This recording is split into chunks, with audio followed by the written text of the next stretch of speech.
hosts, the Bay Area Brawler, Skyler, Greenberg, and your Colonial champion, Sean McCarty.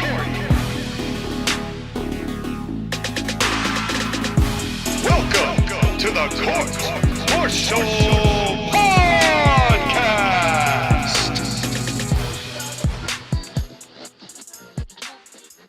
And welcome, ladies and gentlemen, boys and girls, children of all ages, royalty and paupers alike. If you would like to join a couple of serfs in serfdom, bro, then you have come to the right place. But there are no riddles here at the Court Martial Podcast. All we have is the top reactions on the planet Earth today. I am your Colonial champion, Sean McCarty, ready to review King and Queen of the Ring. It is a prompt review, unlike Backlash, and I am not here alone this time, even though I know you love when I just ramble on and on and on and on and on. On and on like a broken record. Somebody has got to put that bottle back in the refrigerator, and that man is the man of the hour, the man with the power, too sweet to be sour. He is the Bay Area Brawler and the San Jose statistician himself, Skyler Greenberg. How you doing, buddy? Now, you say this, but I like drinking bottles too. Yes, we know that as evidenced by your intro for a particular segment of yours that you like to do. And we're going to get into the thicket of that. And I guess maybe before we even get into the King and Queen of the Ring, would you like a little flavor of that segment you call yours? Yep, let's roll it to the news of the week.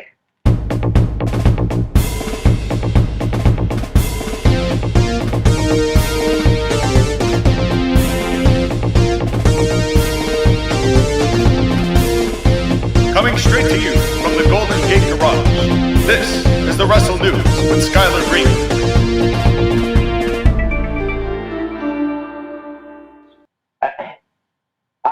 I mean, is it the news of the week, or is it just trolling AEW at this point? Oh, you know, a little from column A, a little from column B. You know, tomato, tomato. They're the same words. They're just being used, you know, different contexts. It's homophones and whatnot. The point is that AEW Double or Nothing is happening right now, and you and me could not give two shits about it. This is a genuine statement of fact that Skyler can attest to. Not 2 minutes before we got onto the air, Skyler informed me that Double or Nothing was occurring at the time of recording, and I literally did not know it was today. That's how detached I've become. That is how. But again, it is Memorial Day weekend after all. It is. It is. Thank you, Tony Schiavone. And man, we should have known that. Actually, I say we should have known then, but realistically, Sky, we did know then that this is where it was headed. Yes and no. We pretended that it was going to be different from WWE, but it would be at least exciting. And that here's the thing. As much as I hated AEW in the beginning, at least it was different from WWE, and at least it was like, wow, we've never seen this before, and now it's been 5 years and we've seen everything. Well, and it also involved a couple of catalyst stars who came and went once the bullshittery started to take precedent, which didn't help matters. And then we found out just who has the power and who does not have the power, and we've seen by the rapid declining of ratings. And I mean rapid. Nobody has siphoned off viewers. I mean, not even WCW was fending them off this badly. To the point where Vince Russo says, you're doing worse than when I was in charge, but I still am looking to help out if you're ever interested. That makes me laugh to no end. You suck, and you suck because look at my shit and look at your shit, and your shit's worse than my shit, and my shit was considered the worst of all time. Hire me. You know, just the ridiculousness of that tweet, or open letter, or whatever you want to call it. You know, you gotta give credit to Vince Russo. He does find ways to make you laugh. But people think they're laughing. He thinks that people are laughing with him when that is most of the time not the case. Me personally, I have nothing against Vince Russo. I've never met the guy himself, so I don't know. But like, his stuff was pretty bad. And you can't deny it was pretty. I mean, Jim Cornette is still taking that to his grave, that he will get to live before Vince Russo, and he will finally do things to his grave. Well, he's gonna pee on it. I don't know about doing things to it. I don't think there's any weird sexual. No, I'm convinced he's not peeing. I'm convinced he's doing a full shitting on the grave. Oh, well, okay. Oh, so doing the full-blown Vince McMahon onto Vince Russo's grave.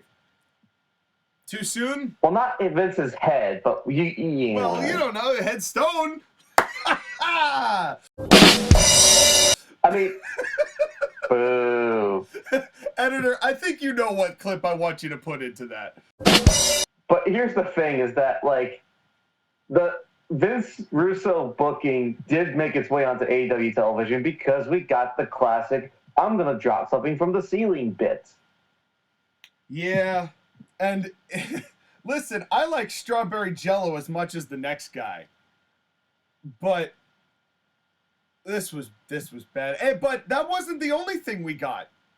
And you know what? They were able to clear up the ring. Flamethrowers. Yeah, they got a flamethrower so they could clear the ring. Although it could be Elon Musk's not a flamethrower, which he made specifically because people told him you can't make a flamethrower. So he made a thing called not a flamethrower, which is in fact a flamethrower. But it's called not a flamethrower.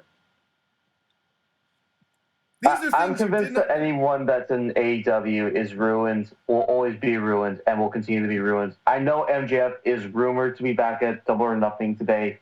I hope he's not. Well, I think he re-signed before shit really hit the fan.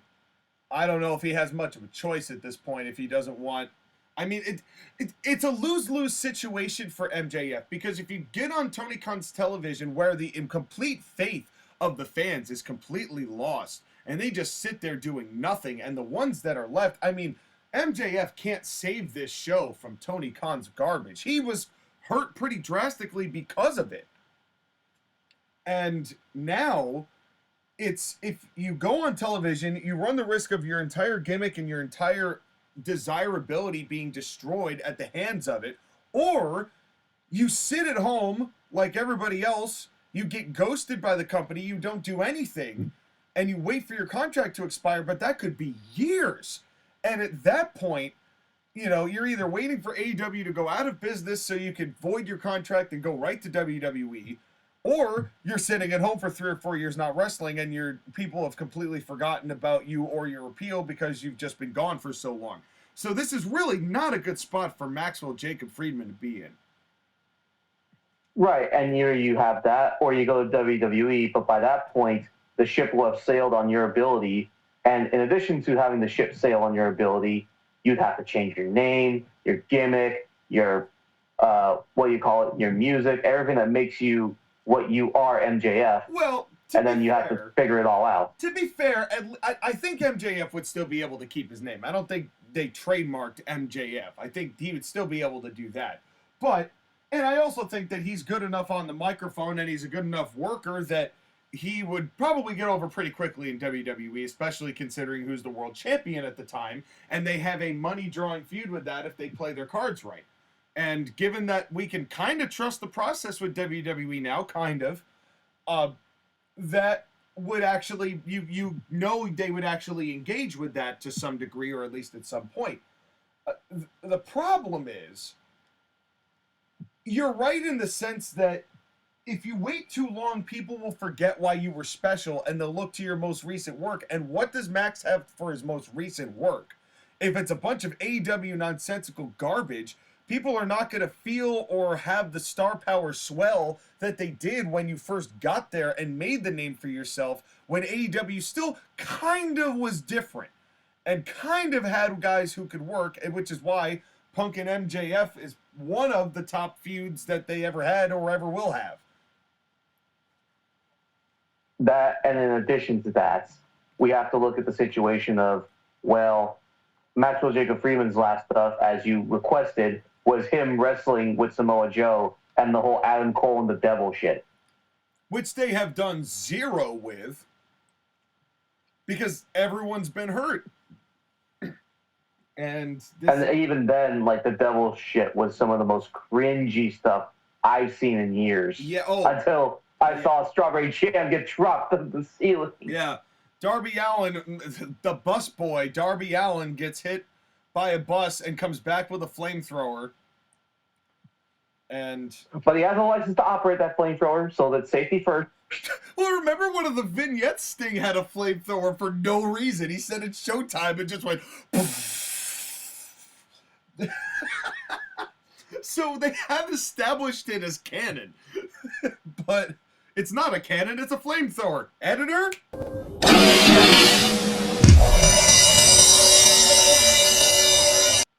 Should we get into the show? You're going to make Joshua hate you so much with all these edits. Hey, all it is a snail and a drum set. I'm not paying him for... Well, I guess I could just end that sentence with I'm not paying him. So let's move on to the show, shall we? I suppose we will. Again, we want AEW to be better, but it's not going to be better because of Tony Khan. So it is what it is at this point. I truthfully think, I guess we'll do this before we get into King and Queen of the Ring. I think that there's no saving the name now. I think the brand is tarnished in the same way that WCW was and the way we thought TNA was, and in fact were, until weirdly it had this full circle moment where it went back to TNA and people liked that, and then it did the most TNA thing ever and fired the guy who revitalized it, and then... And now it's just back where it was. But, you know, I don't think you can save AEW unless Tony Khan literally leaves completely. And even then, I don't know if you can resuscitate it. Well, the thing is, if Tony Khan leaves, no one's going to pay the money that he pays in order to maintain that company. Well, no. That's if he ever sold. But I'm saying if he ever just went back to just financing it, well, I say went back like he was ever not involved at the balls deep. But the point is that if someone else tried to take over AEW, they'd have to change every single little bit of it. They'd have to change the name, change all the titles, change the talents, and even then, they probably wouldn't be able to resuscitate this. Well, because all this was built on, all AEW was built on was fuck you Vince McMahon energy, which I'm aware of that. I put that in my notes several times whenever I wrote notes, which was fuck you Vince McMahon. That was a gimmick of yours for a very long time.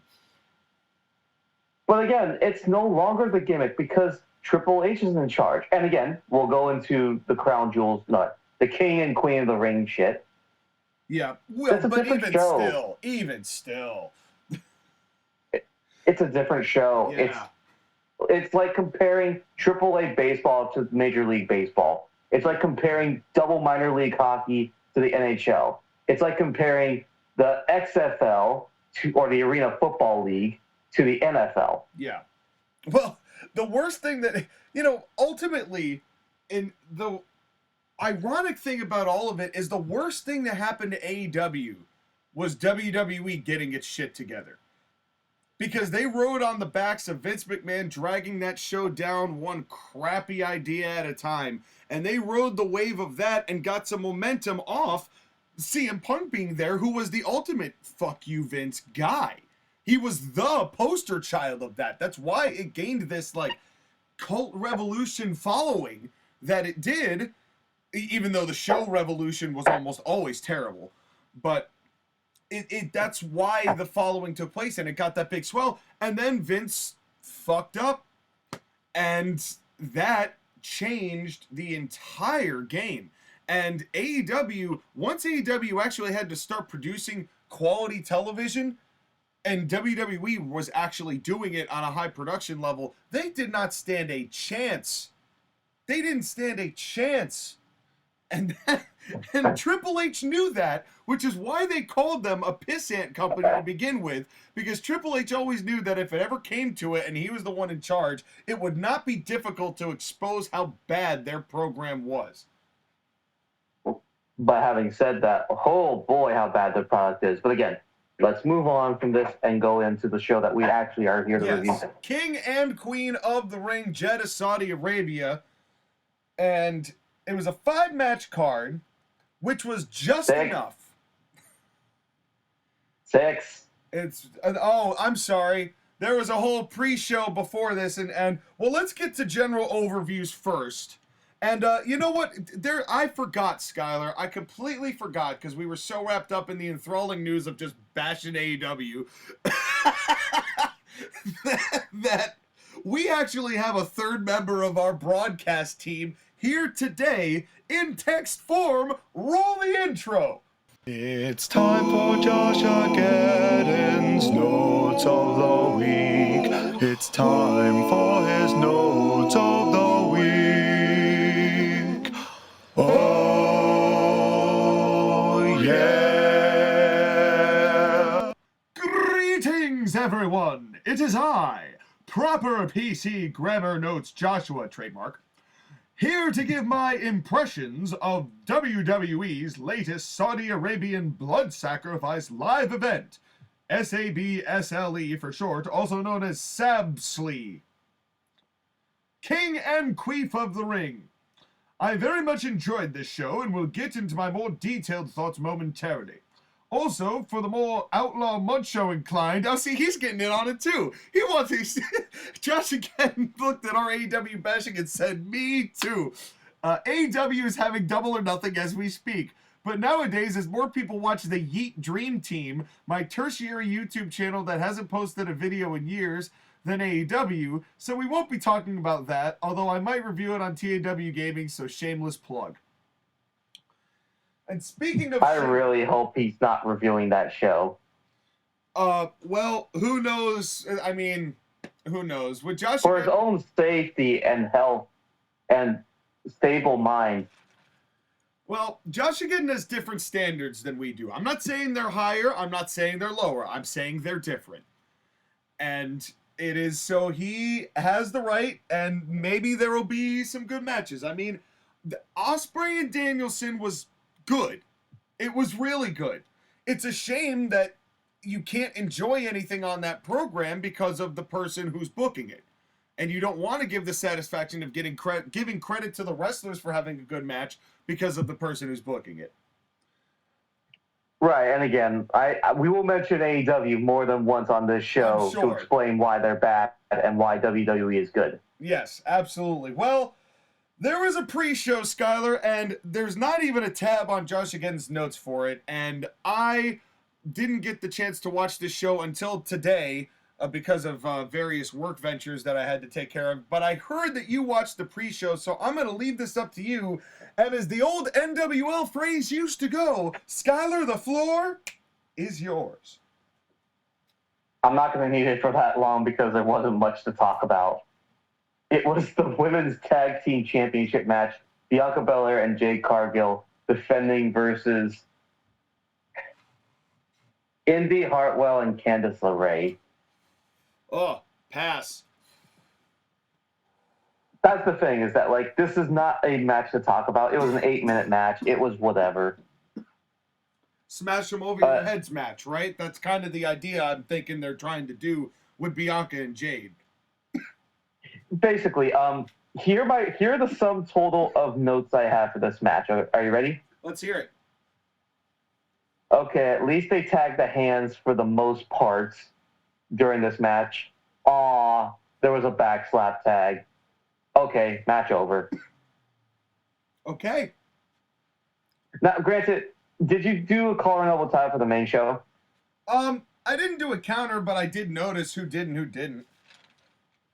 I will say that Jade Cargill tried to go for a Colonial tie-up, and Indy Hartwell instead went behind the back for a switch stance. So I will give that half a point. Yeah. Yeah, and to me, at this point, the collar and elbow tie-up is just something I enjoy.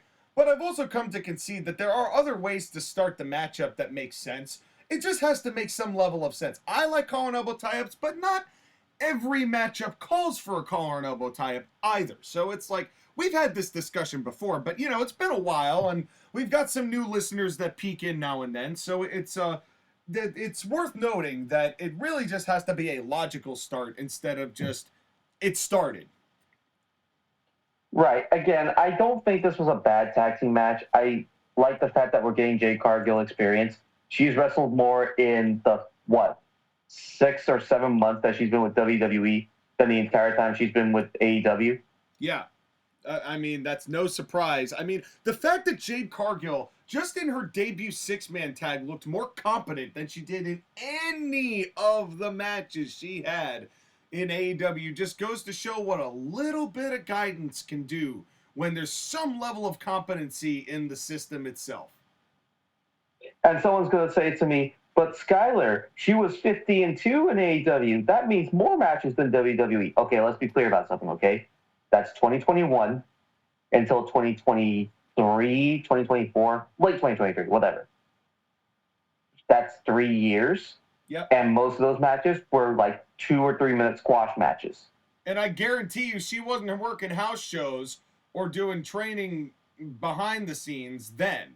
It was probably show up, do your minimal effort, win, and leave, and that was what they told her to do. And without people like CM Punk going over and trying to help her here and there, she only had to do the bare minimum, and they never challenged her to do anything more than that. But I think you're right, Sky. I think she's had more ring time in the time that she's dedicated herself in WWE than she ever did in AEW. I mean, that's the thing, is that you literally have Jade Cargill tagged with a better version of herself in Bianca Belair so she can train her. The comparison that you have made was Mr. Wrestling 2 and Magnum TA, and that's what it feels like here. Yeah, which is a wild comparison to make. But let's see how long that. I mean, what I would do with this is I would let these two roll with these tag team belts for as long as you can. Let them have it for a year and a half. At this point, let them get nice and good and comfortable. You give them title defenses, and you let them smash over some indie people. No pun intended. But you let them smash over some of these smaller people. Let them get over, and then, you know, when another real women's tag team comes in and makes a statement, you know, you can draw. I said it last time. You could draw money with these two. I think the fact that they even had this match, even on the pre-show in Saudi Arabia, is a kind of progress. It's impressive that they were able to get 3 women's matches on this show in Saudi Arabia, and the crowd did not care at all. Well, that's the thing. Bianca Belair's pop specifically was bigger than Jade Cargill's pop. Bianca is still a star, damn it. Oh, of course she is. But that's why she's perfect to be with Jade. Because Jade is kind of getting a little proxy of what Bianca Belair is, which is all what I was worried would happen, but it somehow meshes in a way that I could not have foreseen. And I feel so silly that I didn't see the money literally staring me right in the face until they made this unit. Okay. Sean, you want to know something? What's that? Remember when we had NWO versus ACPW? I do. Remember how I have both Bianca Belair and Jade Cargill in that company? Was this going to be the plan? This was eventually going to be a storyline where I was going to tag them together. Well, Now, granted, I didn't have tag team titles at the time, but my plan was, like, Jade was going to, like, come in, still green as hell. Bianca was going to offer to train her. She would have said no. They would have fought. Someone else would have gotten involved. You're like, okay, let's work together. And then they would have teamed together. Well, that would have all worked, as clearly evidenced by it clicking instantly with WWE. And I really think that the fans want to get behind this tag team in a way that they really did. But I will also add this. This is the second pay-per-view in a row that there has not been a tag title match on it. And you have 2 sets of But the women's tag team championships are the women's tag team championships. I understand that. But that didn't even make the main show. It made the pre-show. That's exactly my point. This is the Semantics. They still flew over there. This is the second pay-per-view in a row that they did not have tag team championships defended. And wait, Backlash had the actual women's tag team championships as the co-main event. But I'm talking about the other belts here. Congratulations. I'm glad that they're trying to get the tag team over for the women's tag. I'm all for that. But what has happened to the men's tag team championships? They just got redesigned beautifully, and the most you saw of any tag teams were the Street Profits and A-Town Down Under just watching the show. They're there. I'm just saying, why has the tag team. Oh dear, Based H, why have you forsaken the tag division? Why? Where are the tag team? Well, actually, I guess that just answered the question. The tag Where teams are the were in the tag front teams row is- watching the show. Yeah, they showed like 6 tag teams. They showed DIY. They showed everybody. Why did none of them wrestle? This is ridiculous. Like, I'm just saying. Not a year and change ago, they were main eventing WrestleMania. And now they can't even get booked on the side. They have to watch the Saudi Arabia show. What has happened to our tag divisions? Seek help. Anyway. Okay. Shall we move on to the main card? Sure. We begin with Becky Lynch versus Liv Morgan for the Women's World Heavyweight Championship. What did you think about this match? What did I think about this match? It could have been worse. It had its moments. I would say it had its moments.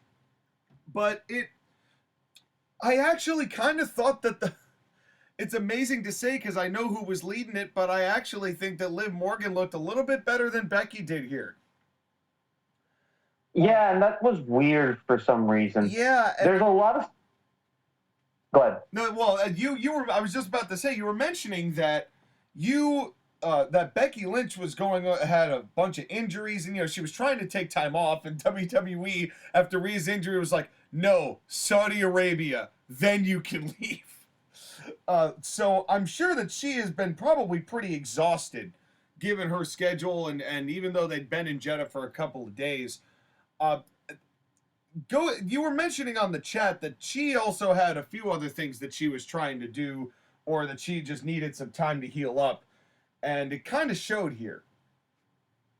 It very much is a fact that, one, Becky Lynch's contract is coming to the end, I believe, in the next month or so. I'm not sure when, but sometime in the next month is coming up. In addition to that, she has a lot of bang-up injuries, granted from things that were happening. And also, from what I heard, she was trying to spend a little bit of time with her daughter and Seth Rollins, because obviously both of them have been away from their daughter for a while now. Yeah. Yeah, that's tough. That's super tough when you're both wrestlers and you're both kind of at the top of your game. It was one of those things where Seth Rollins, after his world title run, had a lot of injuries and stuff happen to him, and he's probably going to be out for the rest of the year. Who knows how long he's going to be around. Same thing with Becky. Assuming she resigns with WWE, I can't imagine she would go anywhere else. No, well, what are her options realistically? Go get destroyed by Tony Khan, go to TNA and get seen by 500 people on your pay-per-views, go to Billy Corgan's Insane Clown Posse ripoff, but less fun somehow. Or for an older, injured person, go to New Japan and wrestle a terrible style for the body. or go to MLW, which nobody even remembers exists at this point. Oh man, it's so sad that the landscape right now. I mean, it's great that WWE is on a roll and the crowds are hot and they're really feeling it. Like, to the credit of Saudi Arabia, this was one of the more hot crowds that they've had. And it's not just because they're in the desert. They're also, it was a good crowd. But yeah, I don't know. It's, in any case. But yeah, can we begin this by saying, on this edition of What the Fuck is Becky Lynch Wearing? Oh man, I couldn't stop making jokes. Well, here, shall we make some jokes? Yeah, no, please. And now a brief moment for Becky Lynch jokes. Go ahead. All right, rapid fire between you and me, go. Presenting the 1983 Oscar for Best Actress, welcome, Becky Lynch. Well, it looks like Jackie Chan must have lent her the tuxedo, but for the life of me, I don't know anyone in the last generation who's ever seen that movie. It feels like Becky Lynch left her dinner table with the dinner bib still in her neck, tied around her neck. I think if she goes and Vince takes control of the company again and she comes back, her gimmick is going to be Maitre B. If she was a little bit paler, she would look like Michael Jackson. She looks like a poor man's Slender Man creator wrestler.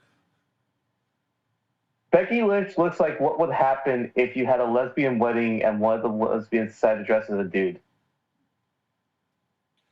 That's... I think we said it. And Liv Morgan is the bride. Oh my god. They look like two halves of a lesbian wedding. Oh man, that's fantastic. No, Liv Morgan looks like a period. And honestly, with the way that Mike Rome was dressed, he could easily be the priest in that wedding. Oh my lord. Easily. Oh my lord. Bit. Yeah. Well, I do have to say, boo Velcro belt. It showed like it had snaps, but they were not snaps. You thought I wouldn't notice, WWE, but I'm on to you. I mean, the belts had to look like the latex suits that they were wearing. It's still... it's the only way Becky can hold it if she Velcroed it onto the suit. And anyway, then I guess the Saudis don't like Sam Irvin, huh? I mean, Mike Rome hasn't been getting a chance to do this stuff. I know. To the credit, it was nice to see Mike Rome back, but I was like, yeah, so they don't like Sam Irvin, huh? Well, he held the Mike Rome phone. Editor, I think you know what to do. And he introduced both Liv and Becky, and I do like the shot when they do that with the deco with Challenger and Champion and all that. I think that does actually add it. And I thought that Lee Fitting was actually pretty spot on the night. There's only one thing I didn't like. Okay, there's two things I didn't like, but there was one thing I didn't like. One major thing I didn't like, but we're going to get to that way later. Well, can I talk about something that I really did like throughout the entire night? Yes, please do. Michael Cole and Corey Graves. They were a blast. They were having fun, man. I love how much fun Michael Cole is getting to have now. Like it's not just fun, but also like he gets the chance to talk about wrestling like it's a sport. Yeah. I mean, again, his very first point about this match in the through line was Liv Morgan has come back from injury and has cried a lot about not being champion because of her injury. Why should she be handed anything? And then Corey Graves agreeing like, hey, it's been 2 years since she's been champion, and the division has gotten so much better. What does she think she has to prove? Well, and it's... Again, this is like the basic stuff we were asking for. And Vince McMahon could not do that because he doesn't like sports. No, because he had to meticulously write everything. I will never get out of my head when Michael Cole it was a table spot. Becky Lynch did a manhandle slam or something to somebody through the table. And I will never forget this.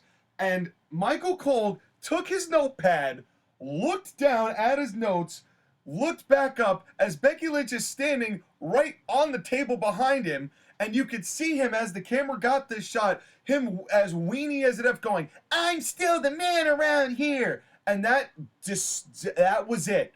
That perfectly encapsulated. There's no way that would have come organically from Michael Cole's mouth. But the fact that he had to read his own commentary lines, they're not doing that. What we're hearing now is Michael Cole. We're not hearing Vincent Kennedy McMahon through the asshole of Michael Cole. That's such a difference maker.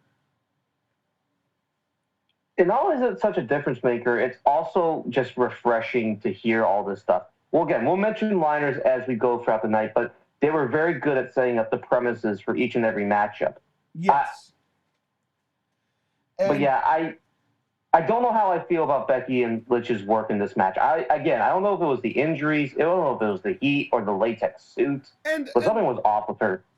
I mean, the match wasn't bad by any means. Like, it wasn't like a terrible match or it was just, it just felt a little clunky and they did Liv Morgan does this like this piggyback on the Becky Lynch on the ropes, and it was no tarantula.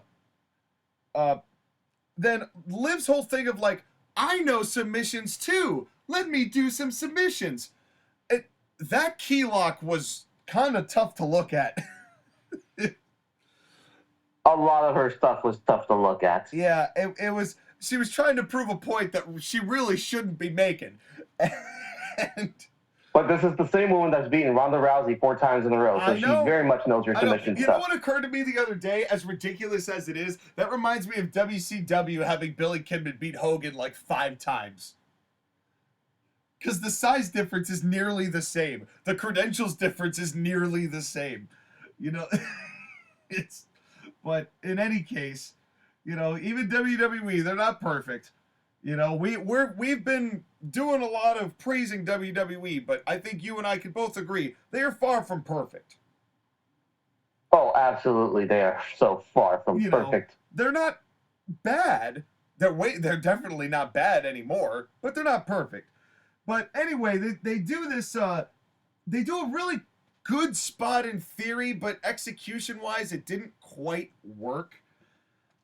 So Becky grabs Liv in the corner in the turnbuckle, then Liv slides down and then is like supposed to do this split leg quote-unquote Rana, and then Becky takes a bump into the turnbuckle pad, which she didn't really take.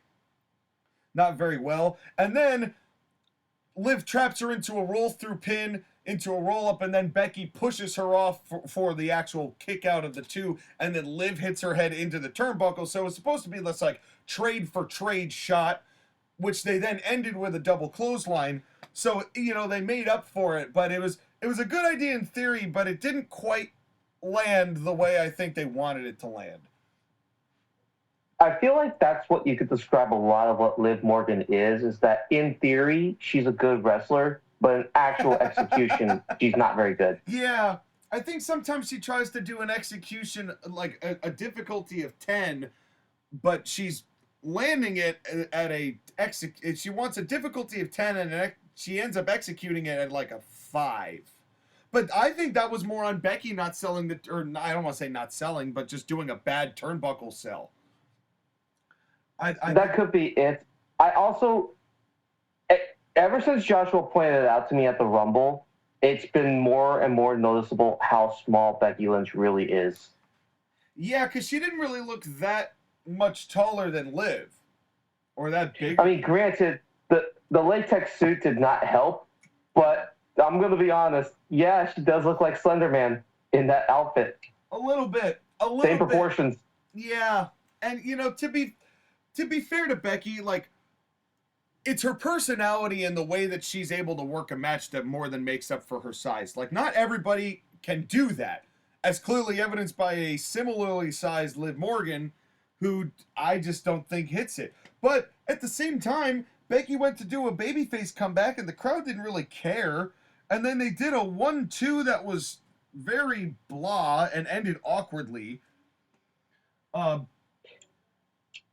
But I think this is a situation where Becky Lynch really does need a break because she's been doing this for a while and she needs to go away, learn a new hold, so that way we can learn to love her again. And not the manhandle slam. Give me a better hold than the new hold you learned last time. Please. Oh, Lord. Please. But in any case, you know, Becky did 2 quote-unquote Eye of the Hurricanes, and they were not even like tropical storms. They weren't good. And I can't believe I'm saying this, but it made me miss Finn Balor. And what is this timeline? You just want to hear "yeah, boo." That's what it is. Yeah, you're right.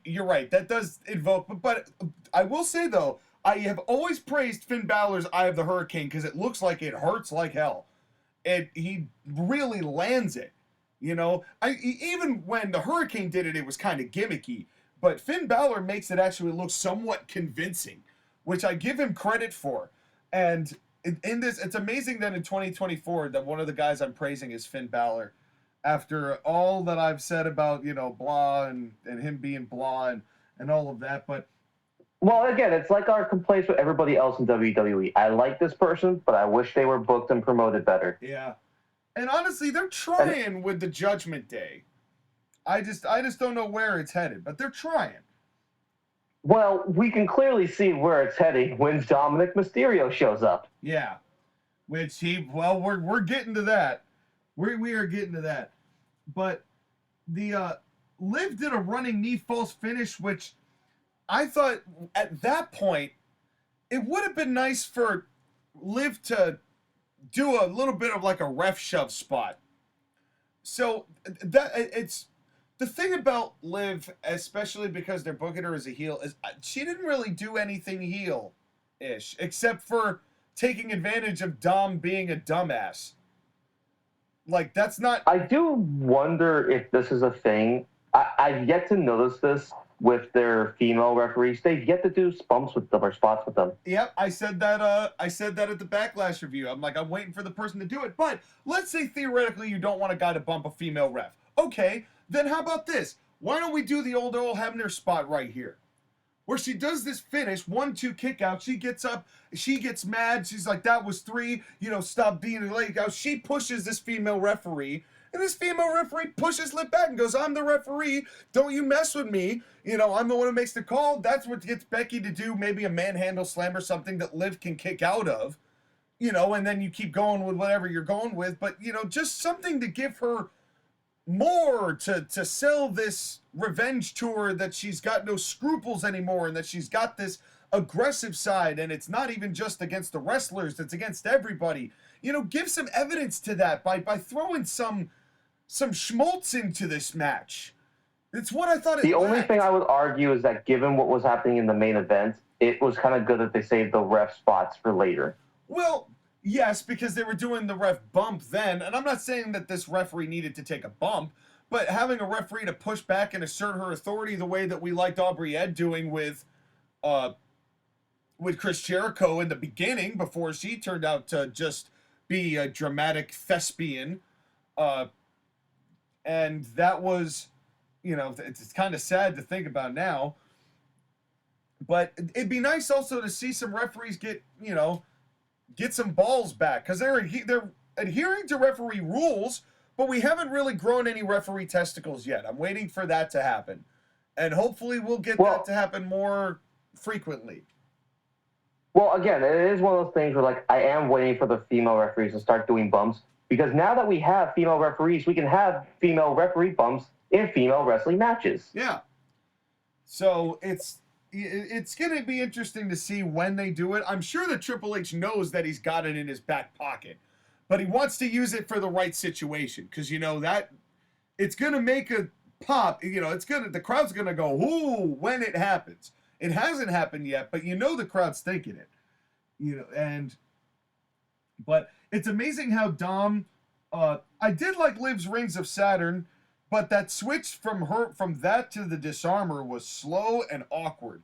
And these two do not have the chemistry that Becky Lynch has with other people. Well, again, Liv Morgan and Becky Lynch has always been an awkward pairing. Yeah. Yeah, and it but again, was here. But again, with Dom getting involved, I think this was the story that they were going to tell with Dom and Rhea Ripley and Liv Morgan, was how Dom is switching to Liv Morgan instead of Rhea Ripley, which is such a downgrade. Which is such a downgrade. But, But at least we're getting there. I don't mind it. I also know that if this is Becky Lynch's, send-off, what a weak send-off. Well, that's why I'm really convinced that she's not going away. She's just taking some time off. Because she's too valuable a commodity to just send, into the sunlight, saying, hey, good luck. That's not the way this is going to go. I think that both Seth and Becky are lifers at this point with how they've been treated. Right, it's just that in particular with both of them, they're going to take some time off, and that's going to be a good thing, especially in Seth's case, because he has a major list of injuries that he has to recover from. Yeah, I think they both could use some time off. A, because they will be back healthier, And B, because when they both come back, they're going to get huge pops, and they're going to be able to ride popularity that will allow them to do less physicality in the ring as a result, because they'll be able to kind of, you know, work with the crowd a little bit more, which I think is one of those times where you know, when you get into that later stage of your career, I think it's really helpful to be able to be at that stage where Seth coming back wearing ridiculous stuff, you know, a year from now, it's going to feel fresher than it has been, even though he's tried to make it some of the most ridiculous stuff. And Becky, the Slender Man Becky, is one of the most reserved things she's worn. I mean, it wasn't as bad as what she wore at the Kentucky Derby. But, yeah, well, yeah, that's what I'm saying. Looking like a science fiction character. Yeah, somebody took one of those mirrors from the pizza place that, like, they put up so they could see the entirety of the floor from the other side of the corner and just stuck that to her head. Was that the theme? Because Seth Rollins did dress like the table napkin that's on top of a table at a pizza place. Maybe. You know what? You know what? You never know. With those two, they should dress their baby in a baby pizza costume. That would have been hilarious. You know what? That's a couple's goal. If you dress up like an entire pizza place, not the people, but like you actually dress up as a pizza and the mirror and the tablecloth, and you know, you get somebody to be like a painting of grapes, and yeah, it'd be great. That has to be Godfather Roman Reigns. You know what? We shouldn't be giving too much ideas because the Sonic team might pick up on that in an instant. We might get that in Sonic 3, so let's not jump the gun too much on that. But in any case, well, should we talk about Sonic's biggest fan? Well, Dom gets good heat, as we mentioned, and I have to say I'm really glad that Dom just walking out got that many people to boo him. People love it. People love it. But then the one spot I really enjoyed was when Becky went for the manhandle slam and Liv countered it into a code breaker. I thought that was a really cool and clever way to get out of that I had not seen before. So I did like that. And the finish of this, I liked. It just, the match was so inconsistent for me. It's like, it wasn't bad, but I liked it. So Dom goes to throw a chair to Becky because he's trying to monitor the women's world title. So he's trying to keep it around Becky's lynch so when Rhea comes back, she can beat Becky for it. If I'm understanding this correctly. So no, it's actually he didn't want Liv Morgan to win Manny's title. Right. That's basically what I mean. Like so he throws the chair in to Becky so that Becky can use it. Becky's like, "Bro, what?" And the chair's just staying there. She stands up. She kind of walks towards the chair, looking at Dom, who's diverting the referee. During that time, Liv hits a DDT, although she takes too long to get to Becky, so it looks like Becky just watched her hit it. And then hits just use a flatliner. For God's sakes, just use a flatliner or a mic check version of that. So you hook the leg and then do it. Like, just the Oblivion is so bad. It's so bad. And she hits the Oblivion 1, 2, 3, and Liv Morgan is the women's champion. Dom fucked up, and then we get the great line from Michael Cole. Dom, you're a freaking moron. Let's not forget that Michael Cole is from Syracuse, New York. Yeah, oh no, he's very much from Syracuse, New York, and I loved it. I loved it. It was like, and this is the kind of Michael Cole I like. He gets to be free again. You know, this was what 2002 to 2008 Michael Cole was like. And it's just now with 20 years of experience through the 95 dimensions of hell, and now he's come out the other side and is able to be himself again. And I love this for Michael Cole. But they gave Liz a lot of pyro. Hey, the blood money can afford it. And I said Liz instead of Liv because actually Lively Liz Morgan actually sounds a little bit better than Liv. But is that supposed to be short for Olivia? Or is it just Liv?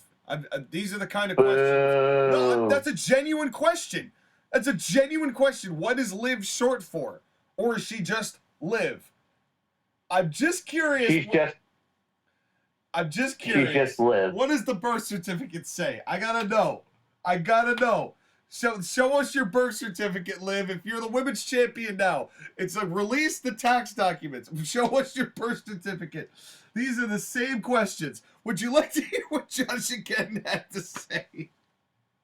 Yes, if only to end this bad joke. Yes. Oh, there's no ending this bad joke, mon frere. You're on This Bad Jokes podcast.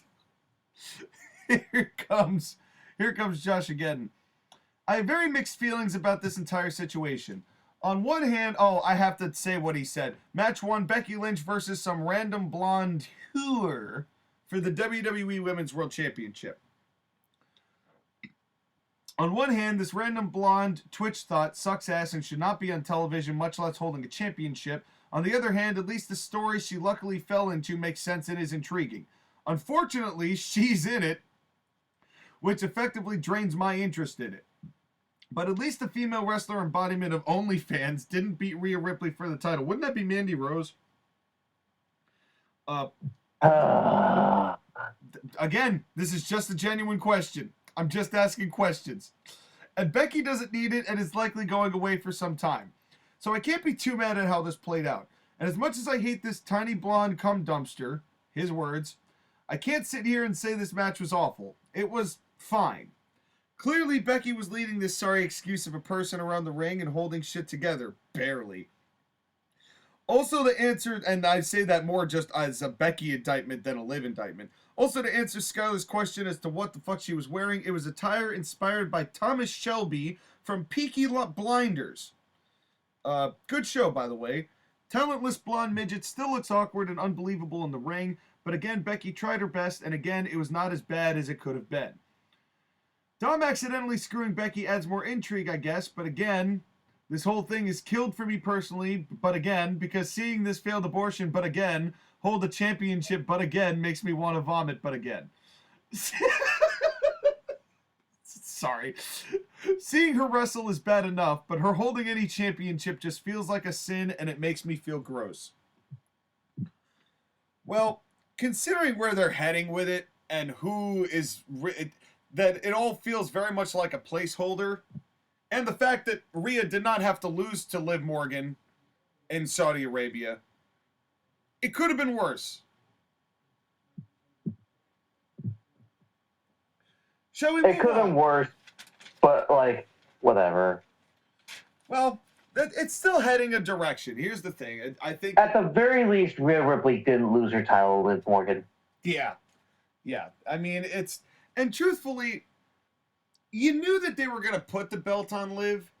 I don't necessarily think it's the worst thing in the world for Becky not to have it, considering she wasn't really supposed to have it. And she was going to be a transitional champion anyway. I think we knew that. And maybe the whole purpose was she's probably going to be the one who gets the best match out of Liv at Saudi Arabia, and that was the entire end goal of it, and now they can kind of just milk Liv and Dom for a little while. The way that they did with Rhea and Dom for a little while. Yes, but I hope that someone better takes the belt off of Liv, because she is a transitional champion also. I would hope so.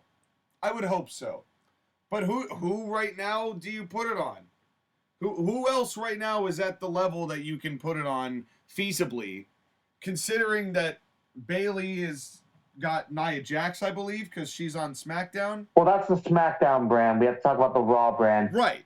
We'll get to the match later, but there is a candidate in a match later. Maybe. Well, in the meantime, we've got the Intercontinental Championship. It's Bronson Reed versus Chad Gable versus Sami Zayn. It's a triple threat match. Well, I will say this. I didn't have too much to write about this because either the triple threat matches are anomalies and they work and the three participants involved are really able to construct something special, or it's just a triple threat match of people doing spots and moves with a couple highlights here and there, and this was the latter. I know. I mean, JoshAgeddon is going to disagree with that because he's more of a sucker for triple threat matches, but Triple H does love his triple threat match. The problem I have with triple threat matches is that it's two people who are in a feud together and somebody else there to take the pin. That's what modern triple threat matches have become, yeah. Unless you've got a situation where it was like Orton and Randy and Logan Paul, where any one of them could have a case. Like, you need to have a really good case for a triple threat match, I think. Otherwise, it becomes that. But if you don't have a good booking reason for it to be three people, it makes it harder to ingest and invest in it. Because eventually, that's your outcome. Somebody eats the pin so that two other people can keep feuding. Right. And now, can we go through the entrances for these three? Because I want to stop on Chad Gables for a second. Me too. I loved it. You know what? Saudi Arabia, I'm proud of you. I can't believe I said that. And please don't take that out of context for any reason other than professional wrestling in this exact moment. Saudi Arabia, I'm proud of you. Because I love how they added "You Suck" into his chants. And I hope that every town on Earth does that to him now. Me too. But here's the thing that I want to say right now. You saw Maxine Dupree's outfit, right? Yeah, she was dressed like a conquistador. No, the conquistador that Kurt Angle was. Yeah. So that was, that's what I mean. Yeah, like the ones that Edge and Christian were. Yeah, conquistador. Yeah. Maxine Dupree looks like the Oscar award that Becky Lynch was out to give just a little bit ago. That's the one that John Cena was naked on, right? Yeah, exactly. Okay, that's the one. So, I thought that was pretty funny. I did think that the same thing. Like, she was there for literally 20 seconds to stand in a dress, one of those speed that was gold. Hey, there are worse paychecks to make on this planet. Yep. You know? But Chad Gable does bring Otis down with him, and that will become important later. Yep, and, I'm not saying that Otis wasn't a bad thing in this. I think that the structure surrounding the transpirings was what was bad about Otis. But to be fair in this one, it was not his fault. I'm no lover of Otis, but this was... the reason I didn't like the way that all this went down really had very little to do with him. No. And then Bronson Reed comes out, and also there's a Wyatt QR code thing. Which I did not open because I did not feel like freeze framing it to look. But we know Bo... I assume they're not going to keep calling him Bo Dallas. I assume they're going to either call him Uncle Howdy or Bo Wyatt or whatever. I'm sure that's going to be different. But it's a tease.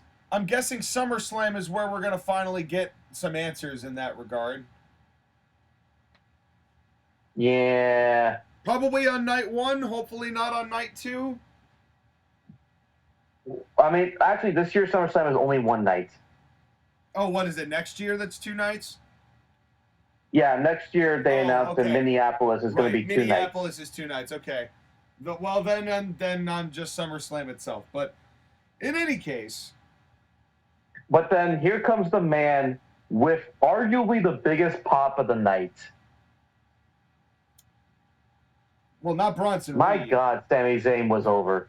Oh, yeah. Bronson Reed came down, and he's a big guy. And I'll tell you something, and we'll get into this later. I don't see it. I don't see it in Bronson Reed. I'm not saying that he's bad. I'm just saying that amidst the rest of the landscape of individuals that are on this roster, he's not doing it for me. The ship has sailed with him. Maybe, and I feel like part of that has been presentation, because there's really nothing that super separates him apart from any of the bigger guys that they have. And, you know, But then Sami Zayn comes out and he is over like Rover. I did get annoyed because Cole called it hometown, but I'm like, he's not from Jeddah. It's so. He should have said home region. Yeah, it's like he's not even. So it was like, yeah, but you know, it's maybe that was just a knee-jerk reflex, you know, to be able to say that. But I do have to say, I still hate the. It's a triple threat, so there's no disqualifications rule. I think you can lazy booking. I think you could easily do a triple threat match that ends in a disqualification if some fourth member or a chair gets involved. The match gets thrown out. The champion's still champion. Now you got two guys with a gripe, or whatever the case is. I think that would make triple threats more interesting if you added disqualifications. Because otherwise, yeah, it's exactly that. We have the license to do all of our outside angles and drama segments rule free. And I think that does get a little tiresome at times. And, you know, but in any case, I loved the package that they did. He's still over like Rover. And then this match starts. And Bronson Reed does a couple power moves and then flexes the muscles that you can't see because there's too much flab in his arms into the camera. And it's true. Lordy. It's true. It's like if Nia Jax went to flex. It's like... Well, she did flex. Exactly. Exactly my point. My point made. And it's... And anyway, he tried to flex, but then I get one of the funniest bumps I've ever seen. Bronson Reed gave me a little gem here. And... I can't stop thinking about it. It was so funny.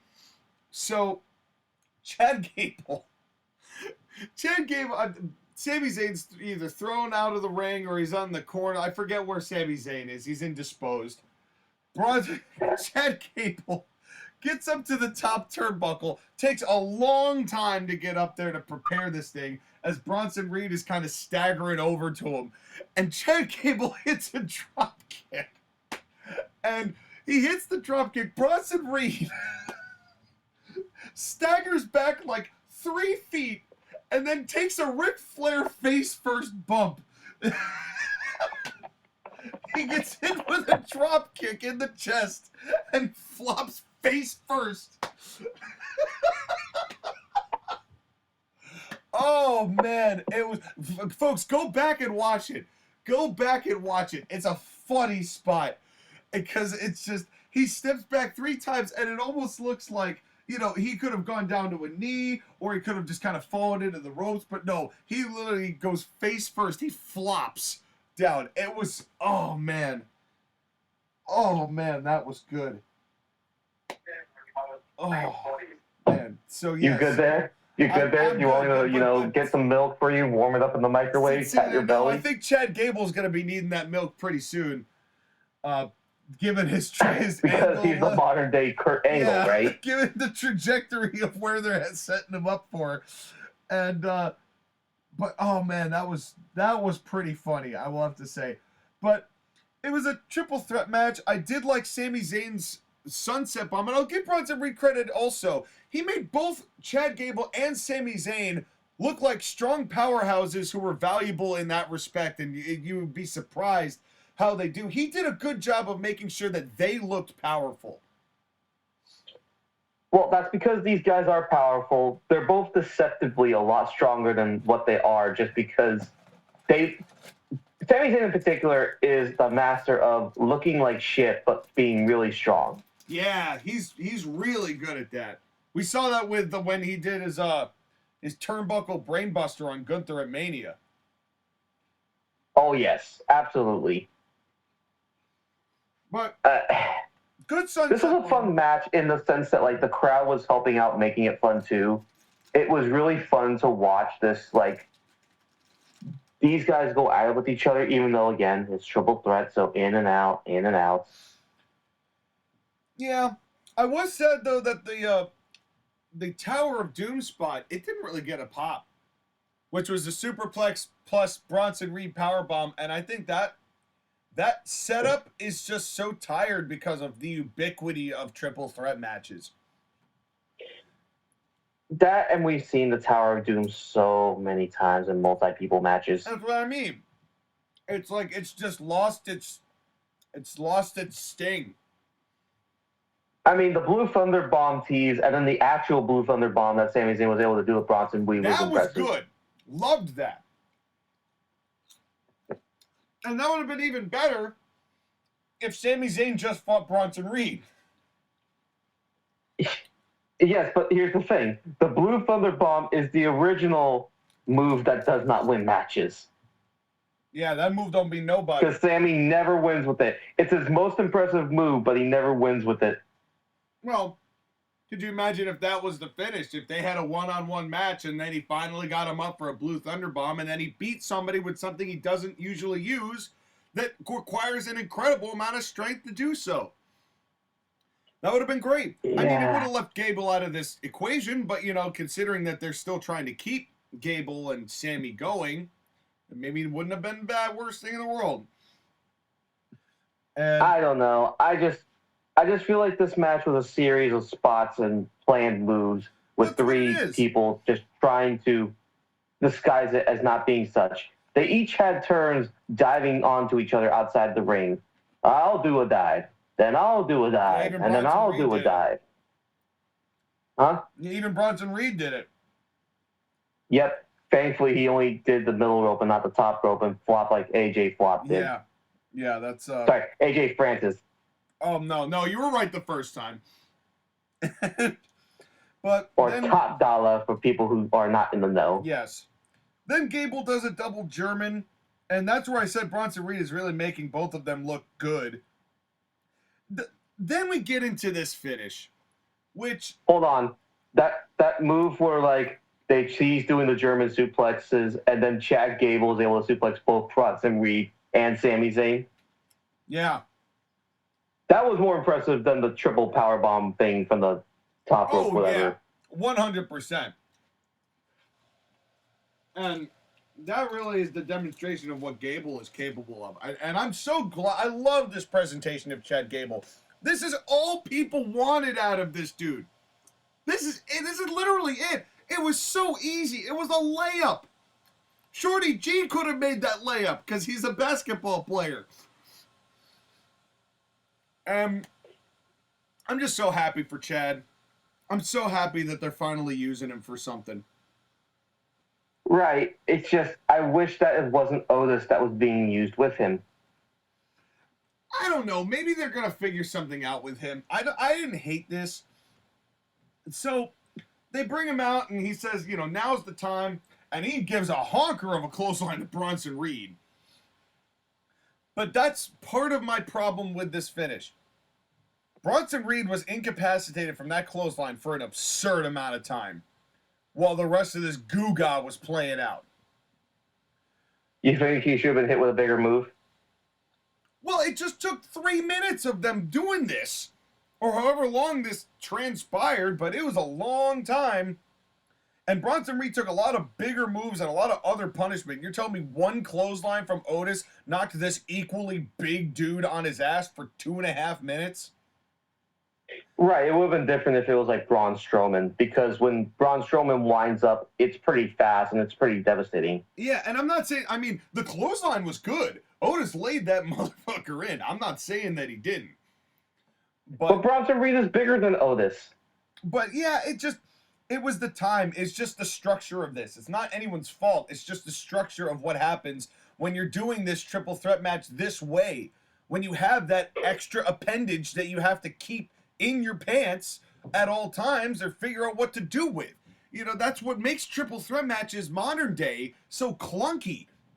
Because it's like, oh yeah, what happened to Bronson Reed? Oh, well, it's not important. Just keep your eyes focused on what's going on here because that's what matters. So Gable goes, come on, do it. Sami Zayn, you know, come on, hit him. And Otis is like, I don't know, man. And so Gable gets Sami up and goes, come on, hit him. I don't know, man. And he finally walks up to him going, dude, you're fucking up. Slaps him in the face. Come on, man. Gets back, Goes up and he goes, all right, fuck it. Goes to clothesline him and clotheslines Chad Gable. Because... And that's the what have I done look. What have I done? And then Sammy's just like, okay, fine, I'm just going to get back in the ring. Bronson Reed just so happens to hit a corner. Boom, Helluva Kick 1, 2, 3. And we just... This would have been better as a Sammy shows that he's worthy of being a champion by his first good title defense on pay-per-view being against Bronson Reed and shows an impressive amount of strength.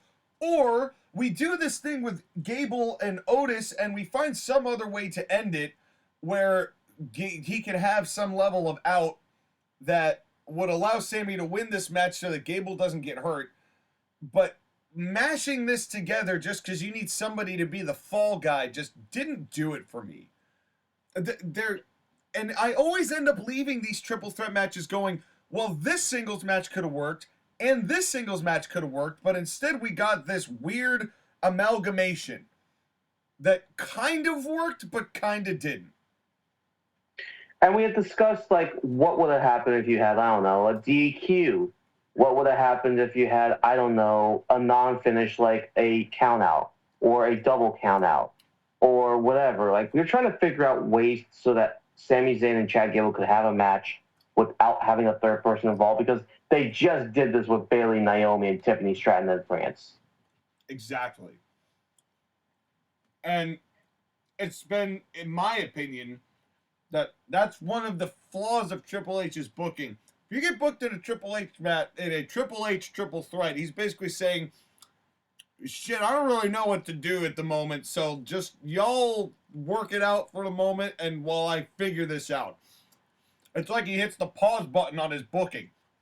And makes him have a triple No, threat. what it is that, okay, I want to have this one-on-one match, but not yet. I'm going to have you guys go and wrestle and we're going to do this for a little bit.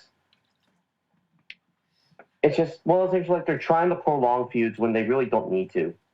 Well, yeah, in that ways, I think that there are ways that you could do this without just adding a random person into these equations. You know, that's my thing. It's like there's ways to do these singles matches to make them pay off in a way that, adds value to everybody involved.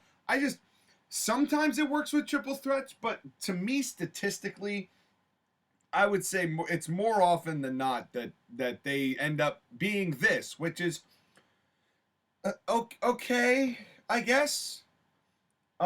Sammy still retains, so we're still riding that wave, and there's still more to be done between Otis and Gable and Sammy, and maybe Sammy and Bronson Reed. Who knows?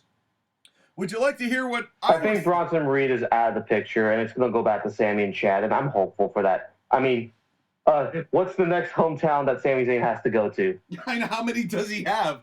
He's got Montreal. He's got the entire country of Saudi Arabia, I guess. Well, and then he has Toronto, Ontario, Canada. That's right. So that's at least 3. How many houses does Sami Zayn have? Let's find out. Well, speaking of third appendages, sometimes smaller than the other two, would you like to hear what JoshAgeddon had to say about this? Sure. Well, here's my prediction. Joshua loved this match, Sean skipped this match, and Skyler was like, eh. Well, I didn't skip it, but that's still pretty accurate.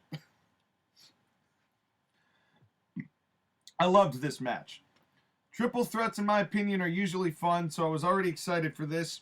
Sammy, Chad, and Bronson are all really good, so I had faith that we were in for a treat, and I was right. The crowd was fucking molten for this match, so I don't blame them. Sammy finally hitting the Blue Thunder Bomb trademark on Reed made the crowd damn near combust, as did Gable suplexing both Reed and Sammy. There were several other great spots throughout, but those two were my favorites. Also, thank God they are finally having Chad Gable be serious. He is so damn good and should have been taken more seriously ages ago. And in all caps, in parentheses, he goes, "Fuck you, Vince." So that's one counter on that. See, your gimmick lives to this day, Sky. And I love the... Yeah. And I love the finish of this match where Otis accidentally obliterated Chad with a lariat, leading to Sammy retaining. Hopefully Chad will beat Sammy for the title one-on-one soon, and a lot of people are predicting that he will form a heel trio with the Creed brothers, and I'm very much in favor of that. And the absolute best thing about the entire match for me was the absolute death stare that Chad gave Otis after the match, which was pretty funny. Shit was fucking hilarious. It was basically the look Sean gives any screen that's showing anything AEW related. Accurate. 10 out of 10 death Well, stare having by said Chad. that, MJF has returned to AEW on Double or Nothing. See, you heard it here. Well, not first, but it happened here first, and now you are hearing it later. But Jesus Christ, he's ripped. he's always been ripped, but good for him. Well, speaking Well, of no, but like he's like jacked. I mean, maybe it's just because I'm used to small guys like Adam Cole, who MJF is in the ring with. well, MJF might be jacked, but it's time for Jax.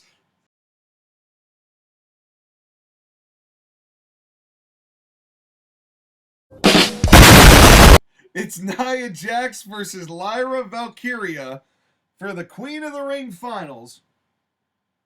And this match, if we did not get the two matches that followed it, would have been my favorite match of the night. This was a very interesting match for one reason. Lyra Valkyria is one of the ones that WWE has been working with for the last 3 or 4 years, kind of like Tiffany Stratton and Roxanne Perez. She's a former NXT champion. So she's one of the ones, especially scouted by Shawn Michaels. So bringing her up to the main roster and putting her in a pay-per-view match is pretty quick fashion. This was one of the ones, like, I'm intrigued by this person. And I don't think she's disappointed. Agreed. Now, it's interesting with this because this match really wasn't about Lyra Valkyria. However, I do share your interest being piqued. I want to see her wrestle somebody who's not Nia Jax and see how she does. You know, I want to see her against a Bayley or a Bianca or a Rhea or a Becky when she's better. You know, I want to see her against somebody who's experienced and see what she's got. I want to see what she's got. Well, considering, again, the fact that she's on the Raw brand, and if Becky Lynch is going to go away, they are in need of new, fresh stars. Could she be the one to challenge Liv Morgan? Maybe. Not enough information at the current moment. Because this match, like I said, wasn't really about her. It was about Nia Jax really showing her level of dominance, and that's really what this match was. I don't want to call it a squash, because it wasn't. Because it was a well-structured match. It didn't run too long.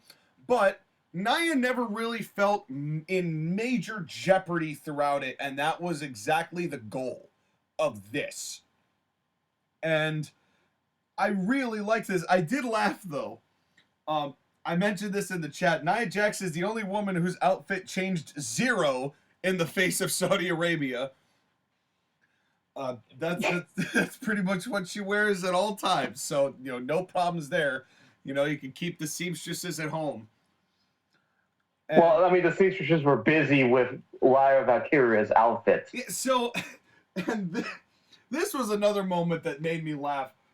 And so I said out loud when she came out with these Raven's wings, I'm like, what's up with the Raven getup? Before I could even get it out of my mouth, Michael Cole goes, okay, let me explain the Raven. and then he goes into mythology from Ireland, explaining why the Raven is a powerful animal symbol. Yes, and that she's a Morrigan. And you can ask Michael Cole, go back and listen to the footage if you want the full details. But in any case, I like the fact that they had an explanation for it. You know, to be fair. I mean, it wasn't just the Demon King. It wasn't just, he's got face paint. And he's a demon. Yeah. No, like the fact that there was actually some level of, like, if you're gonna do the campy gimmicks like that for entrances, at least have some level of justification and not, oh, I'm Master Chief Adam Cole. Baby. Yeah. You know, it's like there's certain ways if you're going to do it, and especially with WWE's kind of, I don't want to say cartoony because that's not really the right word for it, but definitely sometimes zany presentation style that includes these kinds of things a la Sami Zayn and Becky Lynch. This at least have some answers. And I appreciate they had some answers. And now, in watching this match, I thought of this comparison for Lana Valkyria. I don't know if this is accurate. So feel free to slap me if it's not accurate, okay, Sean?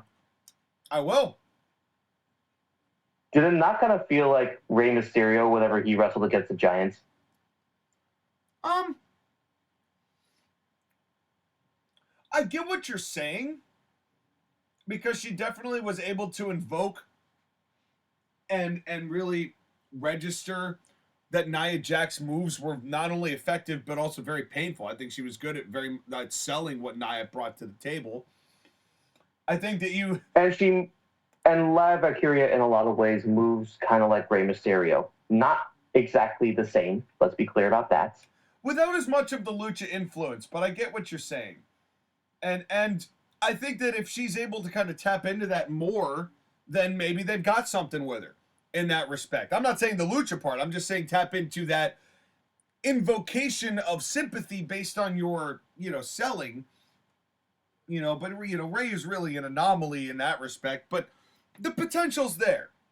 The potential is there. And also because Nia was going to do the German suplex and she countered it into the Bulldog, which is like a classic Rey spot. So there's that, to it as well. But I did think that the first part of this match where Nia Valkyria, she tries to do like a drop toe hold, and she tries to do just basic moves, and Nia's just like, what are you doing? Do you not see me being a giant hunk of mass? Like, I thought do you not see me as a piece of meat?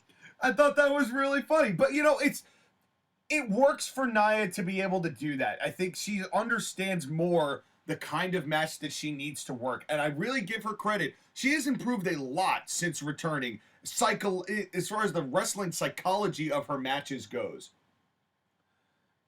It helps that, again, she got a break. Maybe she needed the break and the opportunity to figure out who she is and what she wants to be. Yeah. Because there's not the same person. There's more confidence. There's more, at least, ring awareness of what you should be doing as a giant wrestler in a women's division.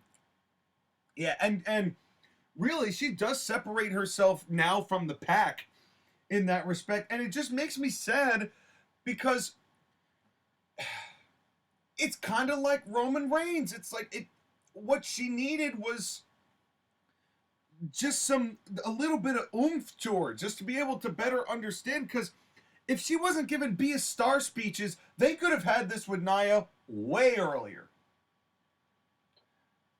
And again, this is kind of one of those, like, how badly was Nia Jax held back because of Vince not knowing what the hell he was doing? As far as I'm concerned, I thought Triple H's handling of Nia Jax was quite solid.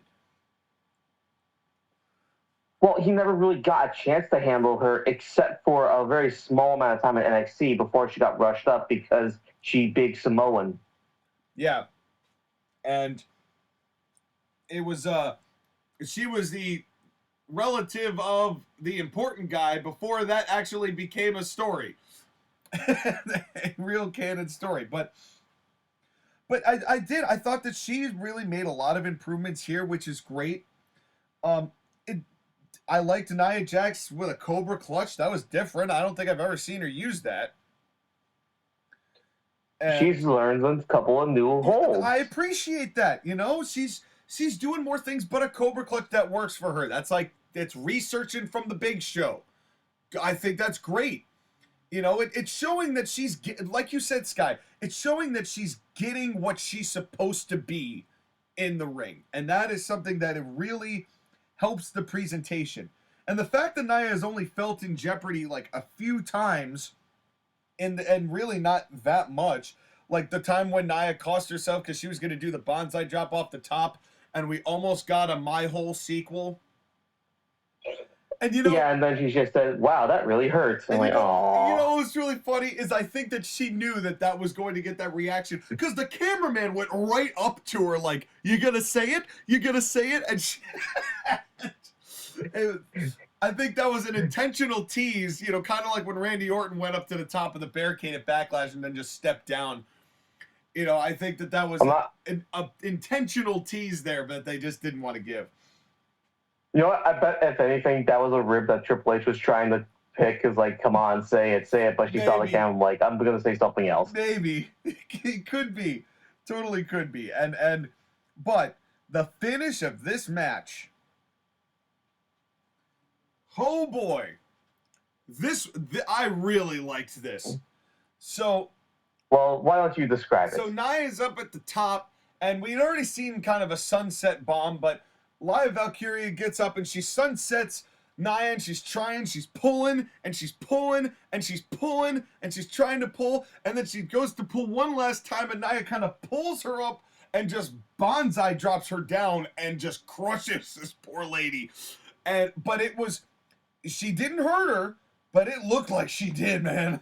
It looked like she. Well, let's just call it for what it is. Nia Jax won the match by sitting on Lia Valkyria, literally. It was an incredible bonsai drop, and it ended the match, and it was perfect. It was exactly, but I'd never seen that before, where somebody's body just went in the air, and then all four limbs just flailed as this woman squatted.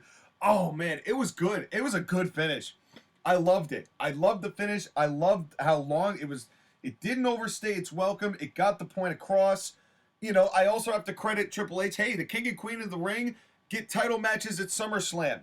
Way down for that.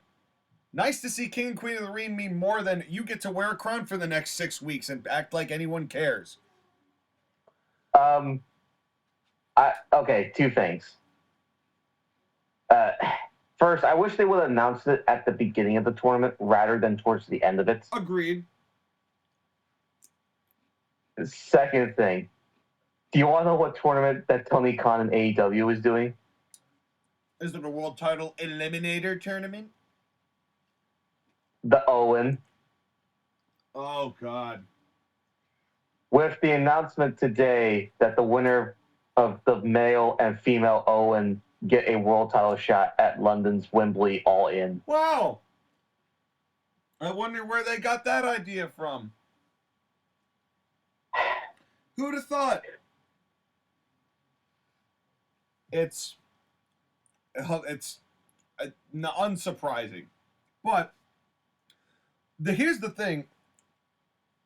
The one thing I didn't like about this was then Hunter went and hugged Nia Jax, and they talked about everything that Nia has been through on commentary. And I feel like as a heel who was doing a good job of healing, they should not have gotten that moment.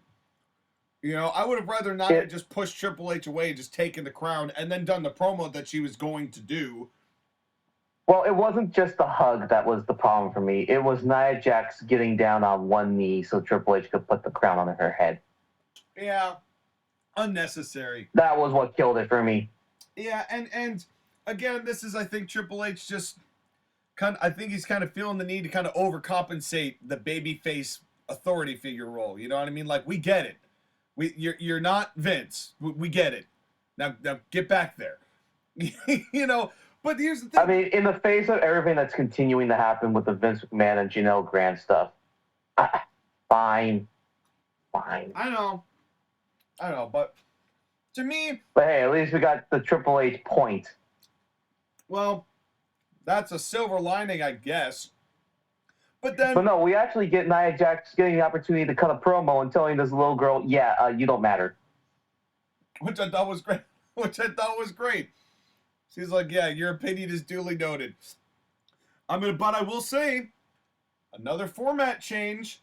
This was something that I threw in ACPW, in-ring interviews.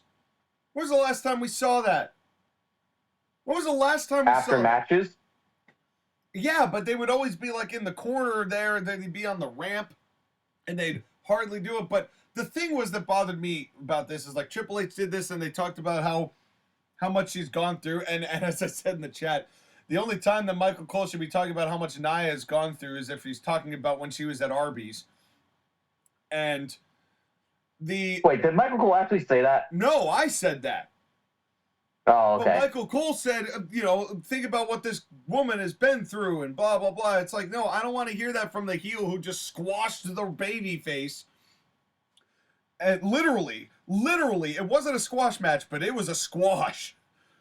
But then it was a short and sweet promo. Your opinion is irrelevant. I'm going to be the WWE champion at SummerSlam. I was like, well, we're not getting Nia and Cody Rhodes. So, like, let's not get too big for our britches here. But the point being, I mean, it's still I would love to see Cody Rhodes attempt to try and do a crossroads on Nia Jax. Yeah, no, I'm good. I'm good. I don't need that at all. But no, it's pretty much confirmed that Nia Jax is going to go up against whoever is the SmackDown Women's Champion. yeah, and if it's Bayley, I'm all for that match, honestly. I'm up for a Nia I mean, Jax Bayley's going to have a tough task. But they also had maybe my favorite Bayley match ever. Nia Jax and Bayley had a match in NXT. I forget what takeover it was. But it's where I thought Bayley was like it's what they had, the match that Vader and Shawn Michaels should have had. And hopefully they have that match again. I would love it. And especially now, because that was Bayley, the Hugger Bayley in NXT. I would love to see this version of Bayley now against this version of Nia Jax. I never thought I'd say that, but sign me up for that. I am all for it. And this was a great piece of business. Let's see what Lyra Valkyria's got. You've piqued my interest, WWE. I'm interested now. Let's see what she brings to the table. Well, anyways, after the ad, we go backstage. Becky Lynch is yelling at Dominic Mysterio about costing the title. And she gives a little bit of the babyface fire to Byron Saxton. And I'm going to get my title back one way or another. And she says she's going to have her rematch clause on Raw, which is probably going to be her actual send-off. And before we get to any further of that, would you like to hear what JoshAgeddon had to say about Nia and Lyra? Sure. I'm about to surprise both of you. Be forewarned. I actually kind of dig Nia Jax right now. That kind of seems like, at this timeline, we are so fucked. Shocking admission, I know. We are. I mean, think about the people that we have endorsed. I mean, Jim Cornette likes Kenny Omega now. I like Finn Balor. JoshAgeddon likes Nia Jax. Like, what is happening here? Anyway. But since her return, she has improved. Her matches with Becky and Rhea were very good, and this match, while not amazing, disagree, was perfectly serviceable. In my opinion, of the two women's matches, fuck the pre-show, this was the superior match. Also, I really like Lyra. She has some improvements of her own to make, but she has a lot of potential, and I see her getting really good in the future. This match was your quintessential David versus Goliath match where Lyra was trying to outquick and outwit Nia. It didn't work out in her favor since Nia is just too gargantuan. The finish of this match, though, holy shit. Lyra was trying to powerbomb Nia out of the corner, and Nia just went, fuck you, bird bitch, and literally tried to commit first-degree murder via giant ass. She fucking crushed Lyra. This wasn't a finish, that was a damn fatality. Nia is now queen of the ring, and I'm actually looking forward to her and Bayley at SummerSlam. Okay match, perfect finish. All right. Match 4. King of the Ring Finals. This match, unsurprisingly, was the match of the night, given the competitors involved. But I did not realize just how much I was really going to love this, and I wouldn't be surprised if this ends up at least nominated. Come the Grapplies for Match of the Year. It is Gunther versus Randy Orton. This crowd was white hot for it. They knew it. They took their time, and they delivered a classic in the ring. So here's the thing. I know there are some very good wrestlers before this match and after this match, and I can respect everyone that was here on this show and the performances that they gave. For sure. This match was the reason why I was watching this pay-per-view. Yeah. I don't blame you. The fact that 2 years ago, Randy Orton may never have wrestled ever again, and Gunther was just at the beginning of what would have been his hype. This match probably was not even on our radars. I mean, I know the concept of dream match is long dead thanks to AEW and WWE abusing both of those concepts. Even though Cole tried to shoehorn it in. And thank you, Michael Cole. You're one blunder of the night. He tried. Well, he tried. But in this case, he's not wrong. Because this would have been a fantasy booked match. If I had had the cognizance or the time to have Gunther and Randy Orton be in the same place at the same time with a dynamic like this, I would have booked this. Because I had both the guys, but they were both heels, so I never brought them into one place together. I mean, that's the beauty of Randy Orton, is that he's wrestled for so long, but there's still so many people I want to see him wrestle against. Yeah. Oh, yeah. He really has become a timeless classic. And... Well, hold on. Speaking of the word time, though. Well, yeah, because Gunther comes in. His entrance doesn't take too long. I did really like... I timed it exactly at 2 minutes. Yeah, he comes in, he makes his statement known, and then Randy Orton's entrance music starts playing. And he takes 6 minutes and 11 seconds to finally get into the ring ready to wrestle. That's the thing, is that, Sean, you were making the mention as you were watching the show along with the rest of us. How long is this entrance? It feels like 6 minutes. So I get the stopwatch out, and I timed it from when his music started to when it ended. 6 minutes. My Lord. Yeah. 6 minutes and 11 seconds. I went back to get all the way from the top of that stage to the middle. And I will say, to the credit of Lee Fitting, I loved the zoom in to, like, all the way into, like, the very front of the stage and then the fade into the other close-up camera. Really smooth stuff. Loved that. And, you know, that's one thing that I'm really happy about modern-day wrestling pay-per-views. It's like half the time, our gripes and issues, they were always Kevin Dunn fuck-ups. And now I'm like, I'm trying to make sure that I go out of my way to, like, praise Lee Fitting's work, because it is, by and large, so incredibly better that when you see cool stuff, you want to shout it out. So, like, he's really, I don't even want to use the nickname I gave for him, because he doesn't deserve that. He deserves to be his own brand of jeans. At the end of the day, the two biggest hindrances to WWE's product was Vince McMahon and Lee Fitting. Kevin Dunn. Once we got these two out of the way, we could actually have a well-produced, well-made, sports-based wrestling product. Yeah. Amazing how it was that easy. And this was the type of big match feel that you could have. The crowd knew it. That's why I didn't mind them taking their time and going slowly. This match, it just took forever for Orton to get in the damn ring, but once they started, they had me throughout.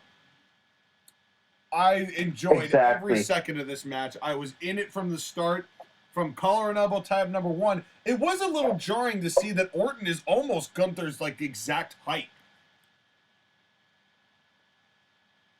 I mean, Randy Orton was always one of the taller guys on the roster, and he still remains a very tall guy on the roster. That's not really true, though. I mean, he was save for Flair, who was just a leathery nugget and wasn't yelling at paisanos at the time. He was the smallest dude in Evolution. You know, he was big, but he wasn't like a big guy. Randy Orton now is a big guy in comparison to some of the other wrestlers we have, and that's just the state of wrestling today as we know it. And that's not a knock or a criticism on anybody. It's just amazing to see now that Orton now looks like one of the bulkier dudes on the program, but it's still well, the thing is that Randy Orton bulk is, I've noticed this with wrestlers, as they get older and they get more muscle and they get bulkier, they start to be not out of shape, but in wrestling shape. And there's a difference between the two, because when you're in shape, you're kind of lean, but he's bulked out and looks a little like he's fat, but he's not like, it's barrel chest and like barrel size that wrestlers have. Kind of like what AJ's like doing Duggan right had now. back in his day. Like what AJ's up to, because he's bulked up a lot since coming back.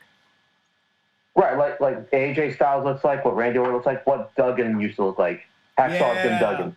Yeah, especially Mid-South Duggan in those early years where he was really, just in that same way. And it's a look that Jerry Lawler always had. He was kind of that natural barrel chested, because Jerry Lawler the only six-pack he was getting was down at the convenience store. And actually, according to Jim Cornette, he was not a drinker, he was a cheeseburger eater. No, yeah, and that I know as well, that he was not really much of a drinker, but he was that's a six-pack of burgers then, perhaps, which you can also get at the convenience store depending on which store you're going to. But I think the biggest thing that I loved about this match was not so much the flash of it, because it was a very good match. It was the very subtle stuff that they were doing, the subtle things that these two are both masters in. It was always apparent, but Randy Orton had a knee issue to start because his knee was taped up. And that's what Gunther exposed, and that's what he did in order to win. Randy Orton has a history of back injuries. Gunther targeted that as well. And they also... The thing I love about Gunther is that you can't even pin any one particular finisher down as to what he's going to beat you with, which is they kind of address that kind of indirectly, because they mentioned how good the powerbomb was and how devastating his clotheslines are and how big the chop. They talked about all the different ways, the half Boston Crab. They talked about all the ways that Gunther has beaten people, and Gunther, I think, is the only wrestler that I can think of in the current modern day who doesn't have a finisher. He just beats people. And can get away with it. Because not everybody who wrestles could get away with not having a game ender. But he pulls it off, and he does exactly what's right for him in these matches. And it's tremendous how well he's able to protect himself. I knew this was going to be good when we got This Is Awesome chants on a collar and elbow tie-up. And what was nice about this, and this was kind of cool, is as they're, they do a little bit, they do a couple of, breaks and whatnot, and they kind of walk around each other. And I realized that, they really don't need to do too much when the crowd is this hot. They can really sit back and kind of take their time with this, and boy, did they. And it never got boring. It never got to the point where you're like, oh, God, can they just get to it? I never felt that. No, you wanted to watch them do more stuff and watch the match naturally develop. Yeah, they let it breathe, They worked it, but they also let the crowd have their moment to kind of get in. It was amazing. They were 3.5 to 4 minutes in to the match, and they just did the headlock shoulder tackle, and the shoulder tackle got a pop.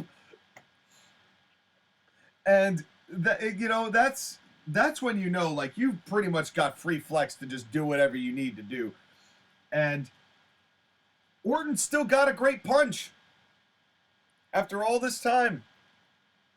And yet Gunther's European uppercut was even better. Yeah. Yeah, and honestly, Orton misses an RKO and starts selling his back, and then, gives that window, opens that window for him. And Orton was really good at opening those windows. Yep. Now, may I say my favorite line of commentary from this particular match? Yes, please do. As Gunther is starting to beat up Randy Orton and starting to take him down, Michael Cole says, I love Sami Zayn. I don't question his talent. I don't question his ability. Well, I'm going to be honest with you. The way Gunther is wrestling right now, I think it was a fluke that he beat him at WrestleMania. And Corey Graves follows us up by saying, well, when you think about it, sometimes you become complacent. And I think Gunther is even more dangerous now that he's lost the title.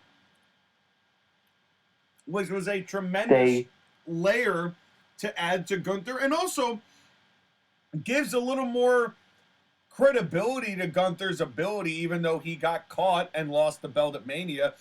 They're adding to this now. The commentary is adding to the story now in a way that's meaningful.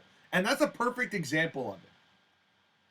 And it's also another thing, too, of adding the sports thing on top of it. Sometimes the Cinderella team beats the expected favorites because of luck or bullshit or whatever. And yeah, Sami Zayn, you could say he won a... That's a great way to describe the wrestling business. Sometimes the Cinderella story be solved by luck or bullshit or whatever. That's I mean, that's the wrestling business in a nutshell. I like that. Yeah, good summation. But again, it's one of those things where, yeah, you heard the ding in the background. My idea was so great. That's right. Yeah, that was. But I was coughing to make sure that whoever's stealing our content couldn't just copy the audio and get it all clearly. Go ahead.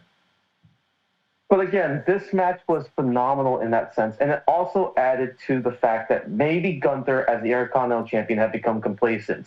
But now that he's been humbled a bit, he will come back bigger, stronger, and more angry. And he was angry tonight. Those chops to Randy Orton I felt them through the screen. They hit hard. And Orton had a swear that was bleeped. I was pretty sure he said shit, but I wasn't positive. Yeah, it was shit. And and they come here and I love the suplex tease, and then the land got a great pop when they did that. When Orton was teasing that he was trying to get him up for the suplex, and he couldn't once, twice, and then finally did get it. And that, again, they're milking, but they're milking in the right way. It's getting people drawn in and sucking them into these small moments amidst the grand scheme of the bigger picture. And, and this is when I wrote down, this is a wrestling match. This is tremendous. I loved that and then we get into maybe one of the best pieces of sports-based presentation that we have all night. For whatever reason, Orton shoots off Gunther, and Orton sets up for a power slam, and he goes to pivot and rotate, and he lands it, and he injures his knee, but the camera didn't get it. But then, the knee starts getting attacked by Gunther, and they go onto it, and then Cole and Corey Graves go, what happened there? I didn't see what happened with the knee. And Corey goes, I think when he tried to pivot, his knee started, his knee gave, and that's what happened. They go to show replays, and they show, the clothesline. I think it was a clothesline, Gunther's clothesline, and then, the spot after that Gunther, or the spot before that. And Michael Cole goes, and those are those, but I'd really like to see what happened with the knee. And what happened is that Michael Cole threw to it, but then he threw to a chop that Gunther threw and said, listen to this, but the chop was silent. And Corey's like, well, you can see the reverberations there. You see the ripples. Yeah, you see and then after that, they did the clothesline, but he goes, I'm really trying to see that shot with the knee. I want to see where it got tweaked. And it didn't happen immediately because we got a few spots in between, like the beautiful body slam. One of the cleanest body slams I've seen from Gunther. And then the splash, the first splash that almost he didn't land, but he covered for it. And the cover, and then Randy's got a Band-Aid. I wish he just took that Band-Aid off. I couldn't unsee it. It was just stuck to his elbow. And I think the Band-Aid was from his arm, but it got stuck on his elbow. I'm like, Randy, take the Band-Aid off. Put it under the ring. Just something. I couldn't unsee it for the rest of the match. But, it didn't hurt anything. But then, after... I forget, there's another move that they did. Then they do the shot, and they actually show a different angle that they got of the footage, which showed Orton going for the power slam rotation and him hurting his knee. They followed up with that, and they got that angle for them, and that was brilliantly done by both Michael Cole for pressing for it and for Lee Fitting and the production team for actually following up on it. You would never, ever, ever get that in Kevin Dunn's produced WWE. Not only that, but it's a showing of the wrestlers, the commentary, and the production team all working together in sync, showing how the story of the match is supposed to go. Another great example is when Gunther goes to the top rope for the first time to do a frog splash, and his foot actually slips on the top rope, and Corey catches it like, hey, Gunther just slipped. He didn't get all that frog splash, and Randy Orton kicks out. And he's like, normally, Gunther, when he gets all of it, that ends a match, but he didn't because he slipped. Yeah, and you know it's just they're It's the difference between the commentary team that we got 10 years ago from WWE and the commentary team that we have now. yeah, and it's funny because I remember when I had a video on CIW that was 5 easy fixes that WWE could make to be better, and really they've really imparted most of those changes and good changes, and almost instantly the product got to be the potential of what we always wanted it to be for that time. You know, it's amazing. Just all of those problems that we all stated were problems got solved, and then everything got better. That's no coincidence. Like, it's that's no coincidence.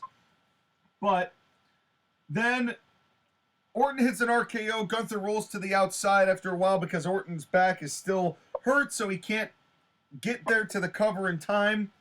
Then I love the fact that in this match there were 2 finishers hit, and Gunther did not kick out of either finisher. The first time, he just rolled away.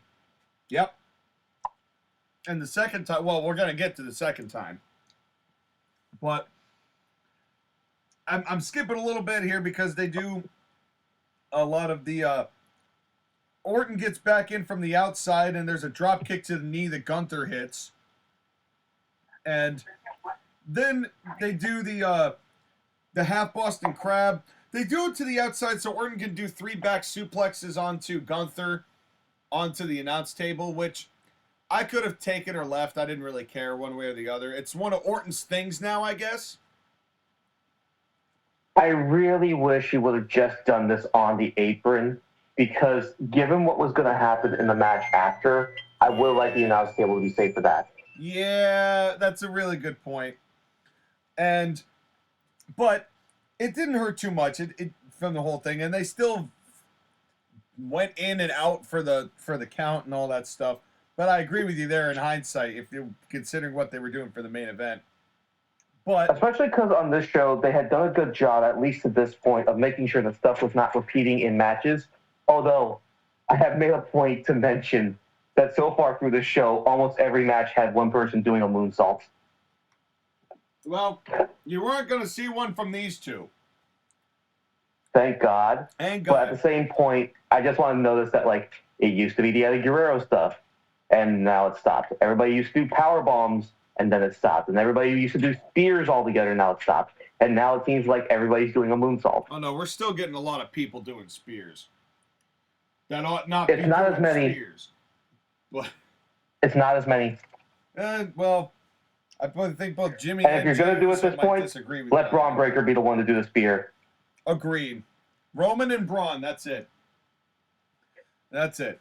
But in any case... Yeah, stop it, Bobby Lashley, please. Your spear sucks. I mean, I don't hate Bobby's spear, but the Hurt Locks just fits him so much better.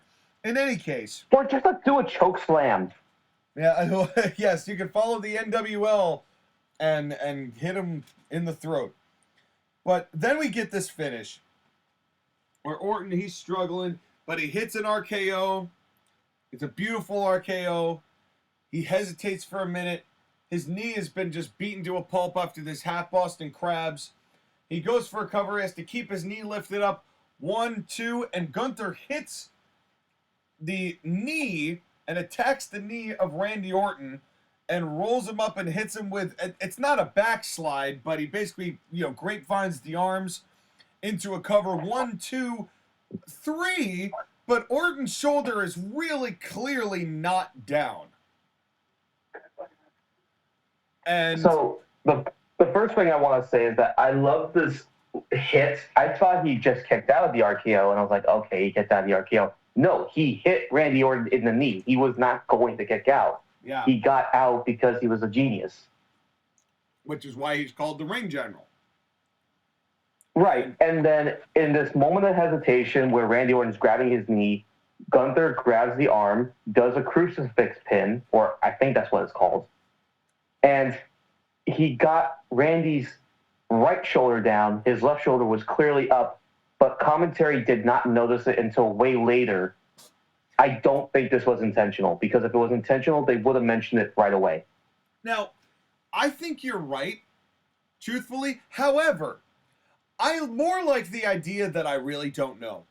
Because if not, this gives Randy a hell of an out to say that he was robbed of a WWE Championship match that he could have had with Cody Rhodes and now can't because Gunther pinned him and the referee, he got a gripe. He has a gripe now, not just, really not against Gunther, but really against Danny Angles. But in any case, he has some level of out for this. So whether it was intentional or not, I think it's better that it ended this way because it adds a whole different layer into this situation, but still keeps Gunther on track for what he needs to do and has to do, which is world title aspirations.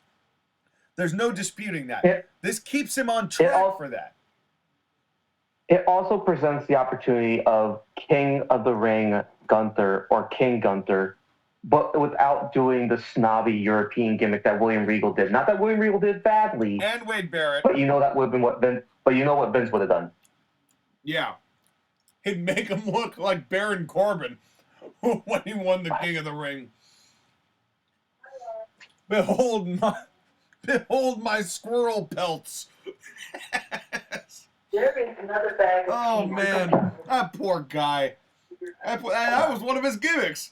Was that poor guy? Oh my God! Do you think that's how Vince came up with that? He did. They were sitting in the room. They're talking about it. Somebody mentions Baron Corbin, and somebody who's just exhausted goes, "Oh, that poor guy.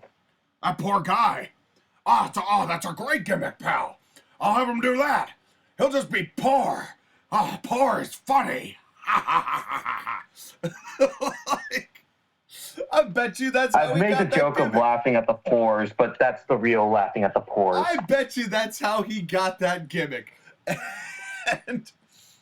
But moving right along, this was, whether it was a work or not, I loved it. It was a great finish to a great match that I think is up there in the list of match of the year candidates. I think that start to finish, the energy of the crowd, the way that they paced this, the way that the outcome went was about as good as you can get it. All good. And the promo Gunther cut afterwards, where he goes like, it doesn't matter what you think I do or do not deserve. You are all irrelevant in that respect. I'm after one thing. That's the World Heavyweight title. Loved it. Perfect way to do that. Loved another in-ring interview at the end of the show, or at the end of the match. Great. It was actually terrific. They were running the risk of people liking Gunther, so I'm glad they stayed in the direction of, Gunther, no, I don't like all of you people. You're all underneath me. He knows what he needs to do for himself, which is the perfect thing. And they understand that too. And the other thing, too, that I want to point out with this particular thing is that right after this, they announced that Drew McIntyre is cleared. He's going to wrestle Damian Priest at Clash of the Castle, Scotland. Look at this world title scene that we have now, at least on Raw. You have Damian Priest as your champion, Drew McIntyre as a challenger, CM Punk is going to be around, and Gunther eventually is going to challenge at SummerSlam in 3 months.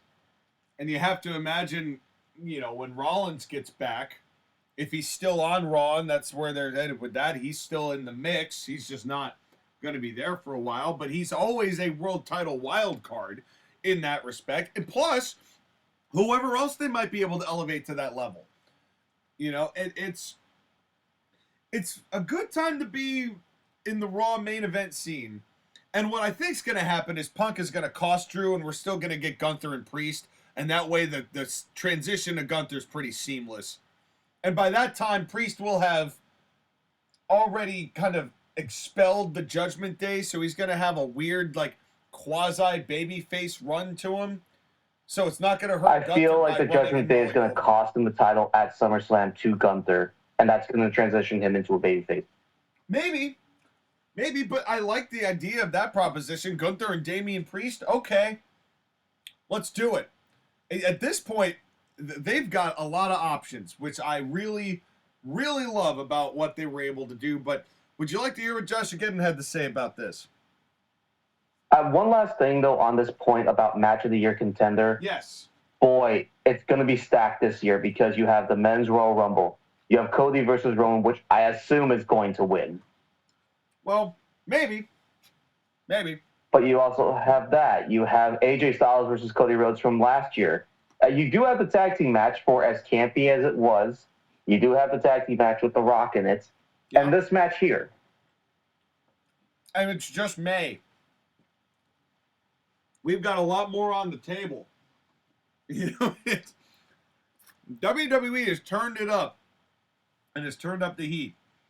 But speaking of things that love things at room temperature, Gunther versus Randy Orton. Now, it's worth noting that in the notes, up to this point, he has had a, you know, like a Times New Roman-esque font. He's actually kind of changed fonts a few times throughout this thing, which is weird. Wait, did he change it in every single one of these? I think he did.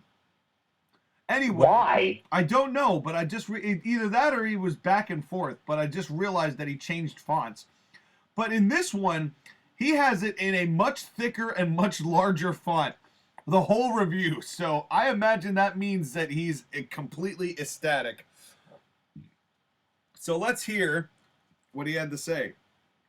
And so we have arrived at the match of the night. Gunther and Orton had the most old school match you could ever envision, and it was fabulous. Both of these two are so damn good at professional wrestling, it's amazing. Which I thought they kind of oversold that, did Corey and Cole, but it was also just a reminder of two of the best professional wrestlers in our sport today. Just to, like you said, Sky, it did kind of feel a little bit like they were rubbing it in AEW's face. A little bit.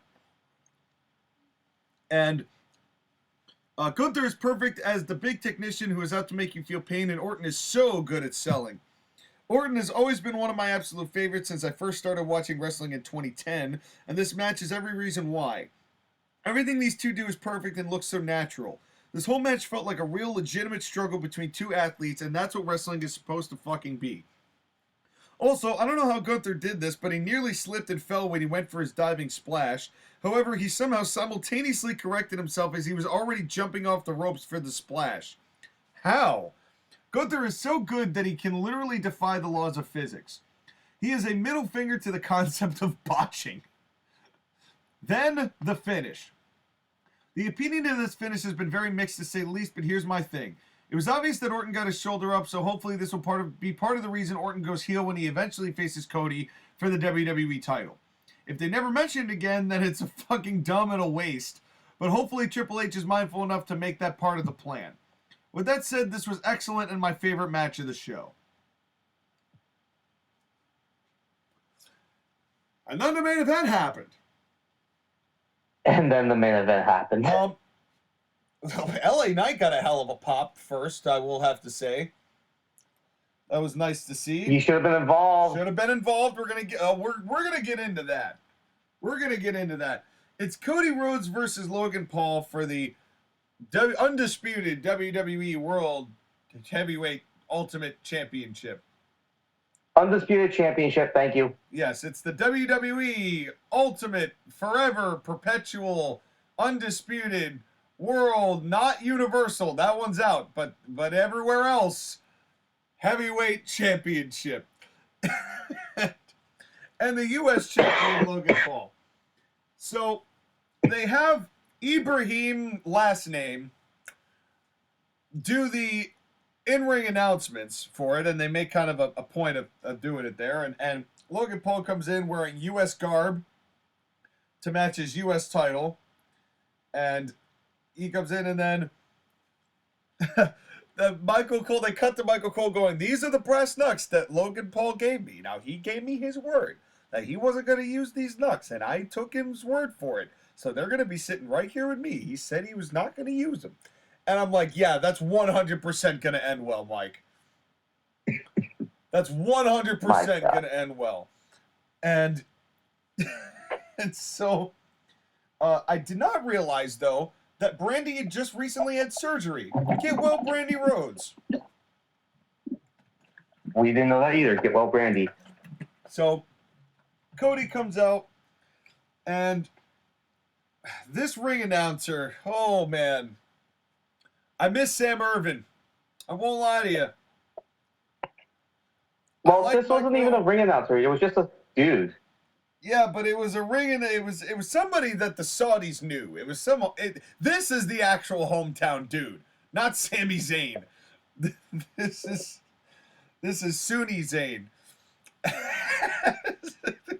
that might get us canceled. But in any case, he wasn't great. But then we get the moment of the night. This is how we know they're listening, Sky. They're listening to us. Somebody in Titan Tower is tapping into this program because I live in Connecticut and I'm maybe 90 minutes from headquarters, and somebody is gleaning material from us. Do you recall when Logan Paul first started using the brass knucks, how I said it was a hat on a hat gimmick because they've already established the titanium screw in his hand? Yes. Michael Cole, word for word, almost matching my even inflections in how I delivered this communication to you, the people, said, now here's something I don't understand. So he has these brass knucks, and but he already has the titanium in his hand. You don't need it.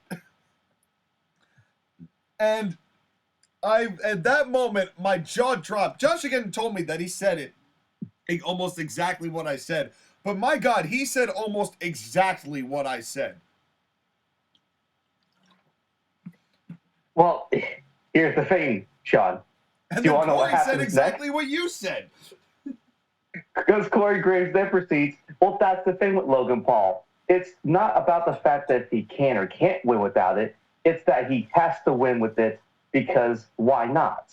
Yeah, he can win on his own with his steel screw, but the brass nuts helps him anyways. Yeah.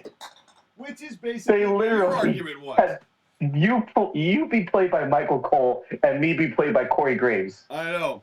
And the royalty checks we're still waiting on. Just to get, how about a shout out?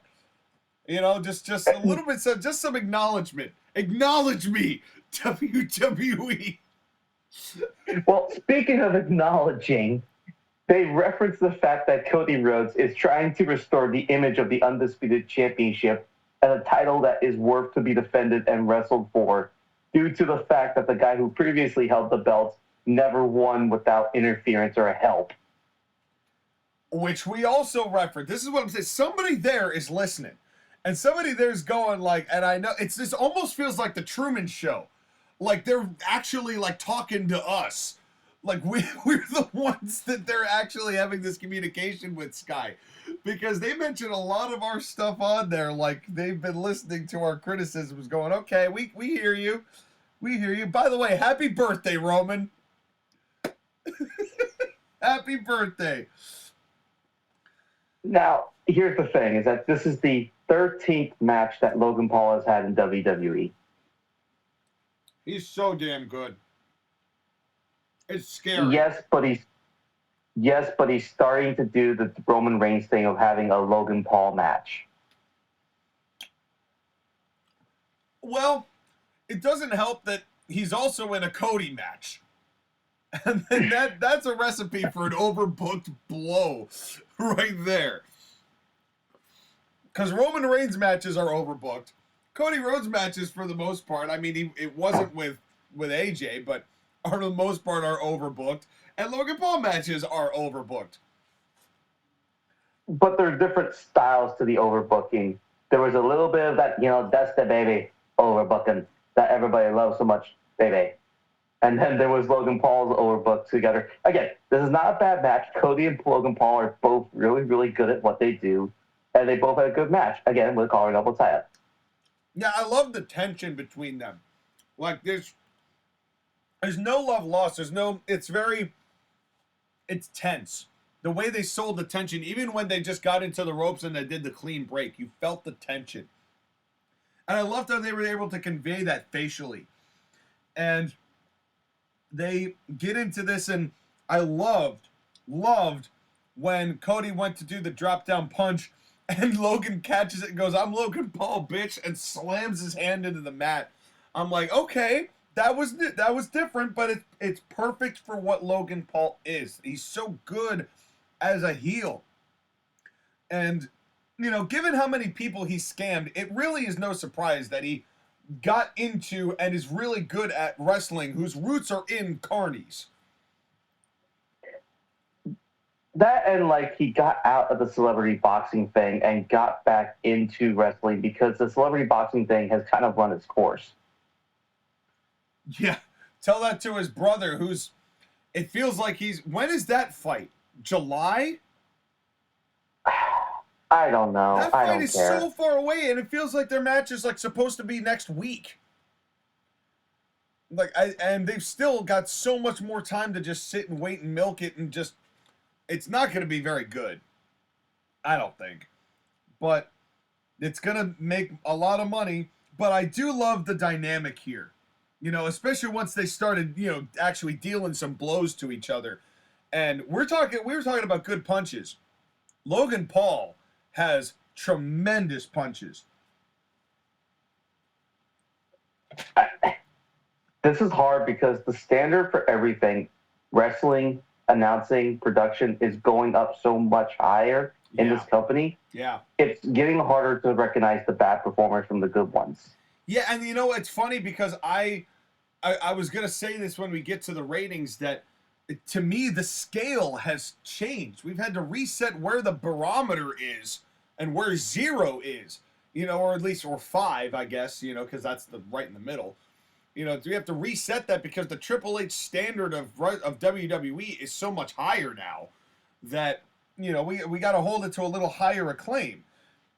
You know, so depending on, you know, where the rate, so it's going to be interesting there. But Logan Paul, the thing that I thought about when Logan started hitting these body shots was that this is what Shane McMahon tried to do over and over and over, and he would never in a million years make it look the way Roman Reigns, make it look the way Logan Paul made it look. This is because what Logan Paul is a natural athlete compared to what Shane McMahon is. Shane McMahon wishes he looked like Logan Paul, but god damn, those body shots look good. And the fact that Cody sold his ribs basically the rest of the match. Well, he should be because he's getting actual physical damage. Logan Paul did steal a gimmick from Bailey and started yelling at Michael Cole. Which I thought was good, but got a little excessive after a little while. But I loved the... I mean, I'm looking forward to that Logan Paul-Michael Cole matchup on yeah, oh yeah. WWE 2K24. Yeah, you could do it in WWE 2K24. And anyone who wants to do that, by God, God bless you, go have fun. But I'm not going to be in it or around it. The reverse power bomb was another great spot. See that a lot in CIW, but that's another good one. The octopus. Yeah, right before the octopus. Tap out. Right before the octopus, which I did write that exactly as well. Logan Paul was going for something, and Cody went for like a slingshot arm drag that looked really rough, but it actually was better because it was rough. I don't know how to describe it. It was better that it wasn't, you know, crisp and clean. It was definitely clunky. Then we get the guy who's the plant who gives the prime bottle to Logan Paul to drink. And then we start getting some... Dusty overbooking. Well, questionable booking. Well, exactly. That's what I just said. And you know, Dusty's booking is often treaded murky waters like this sometimes.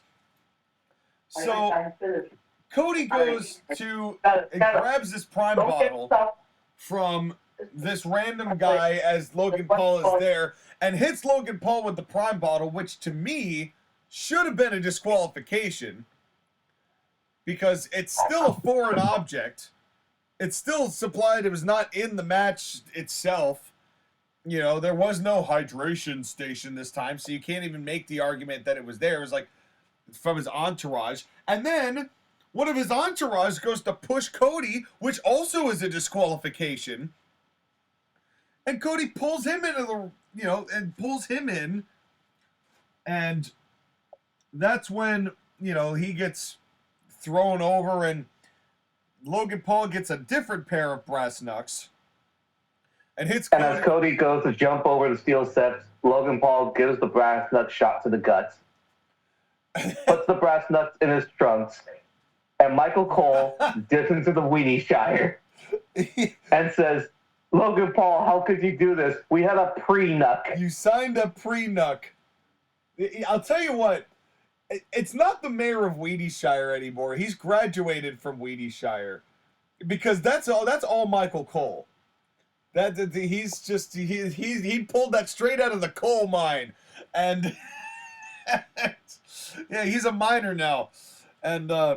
You know what's interesting, though, is that then Logan Paul gets really upset at Michael Cole to the point where he marches over to the announce table like he's going to attack him, and Corey Graves has to get in the way. Yeah, that was another part that I really liked when Michael Cole's like, "What are you doing?" And Logan's like, "What are you doing?" Like, what? I thought that was pretty funny. But, arguing with Cole, gives Cody a little bit more time to do his thing. And also, I love the way that was shot because then when the camera goes to turn around, Cody's right there to hit Logan Paul with that, the splash. I think he did, or the dive, or the tope suicida. I forget what it was, but the camera got it at exactly the right time, and I was like, "Oh, thank you, Lee Fitting." That wouldn't last, but I said thank you. It was great.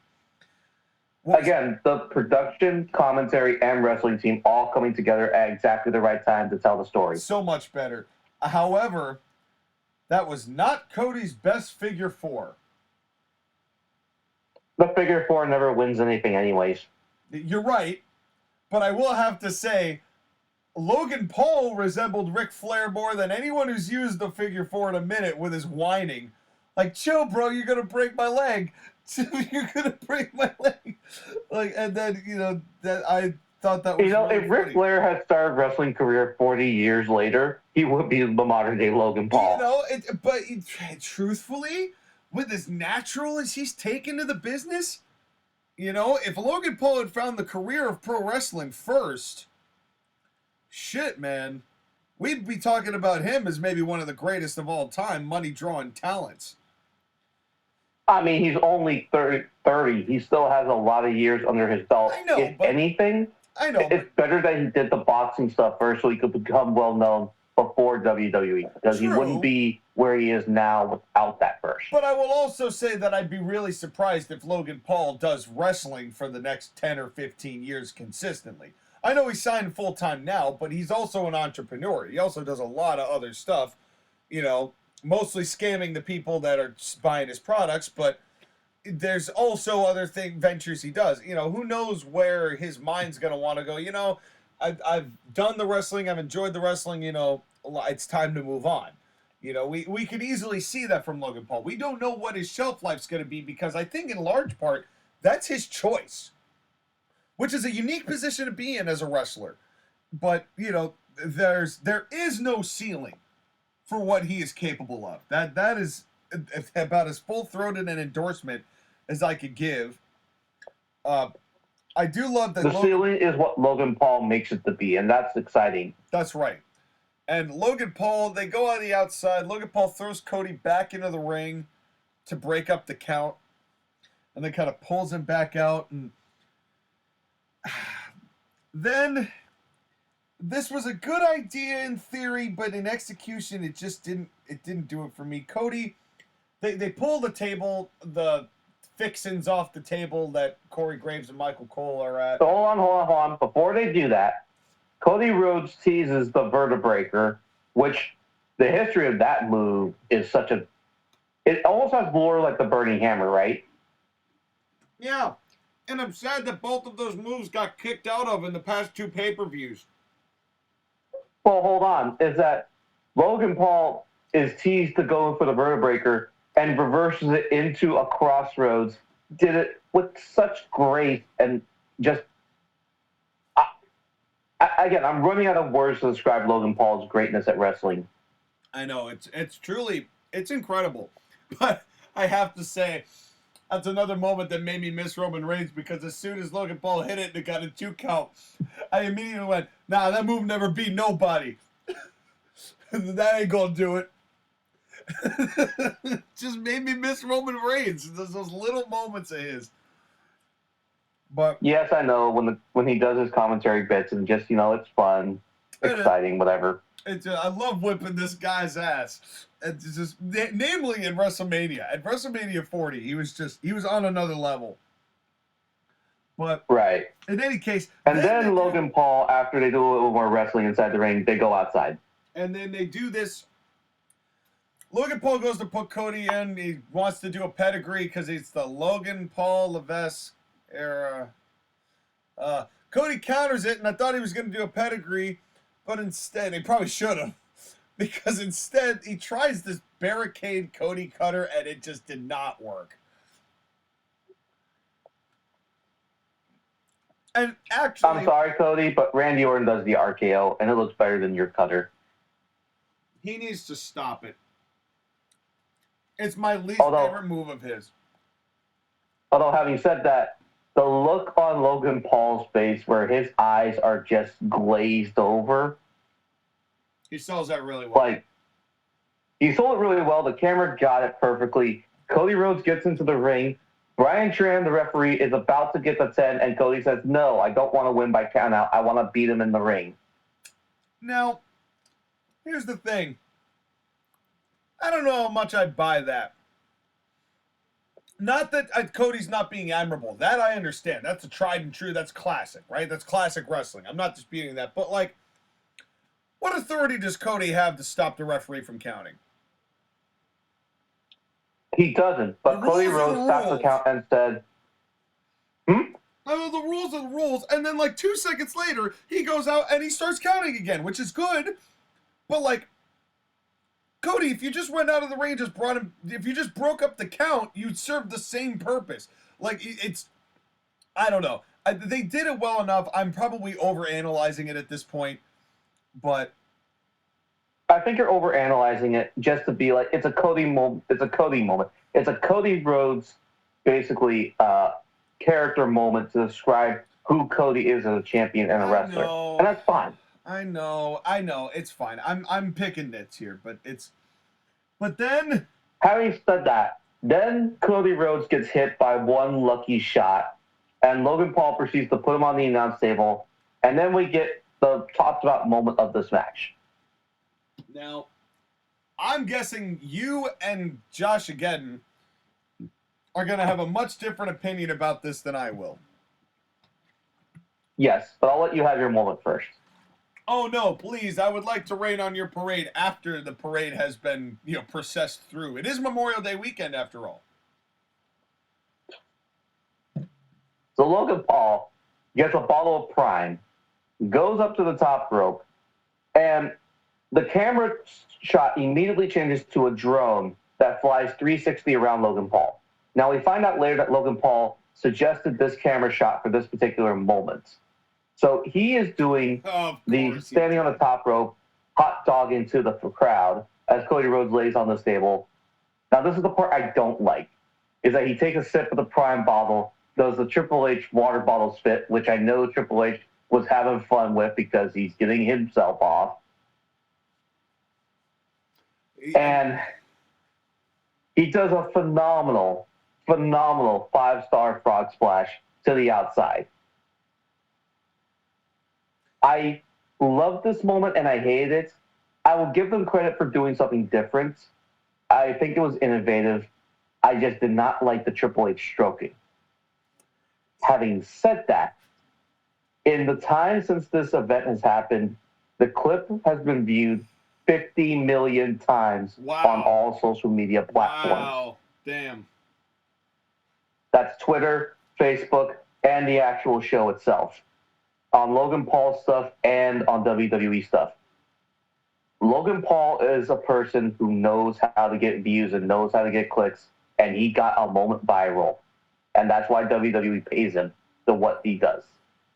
Now, I won't dispute that, and I won't even disagree. I won't even disagree with the results, because I did not realize that it got 50 million views. That's actually quite impressive.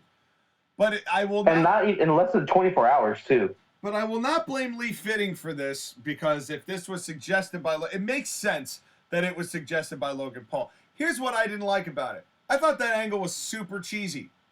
I thought it was really cheesy. It's like what happens when you are like watching, like a lot of video games had this, like when you drop the PlayStation 2 controller, or like you're playing a one-player game and you have the second controller in, and you drop the second controller, or it's just tucked underneath, you know, the rest of the PlayStation, and it's upside down, and as you do that, the joystick just hits all the way to the left, and all of a sudden the camera angle just starts zooming all the way around and around and around. Makes you get up and walk over there and flip the controller over so you can sit back down and play the game. By that time, you know, you've been already shot by Imperial stormtroopers and you have to respawn at a different command post.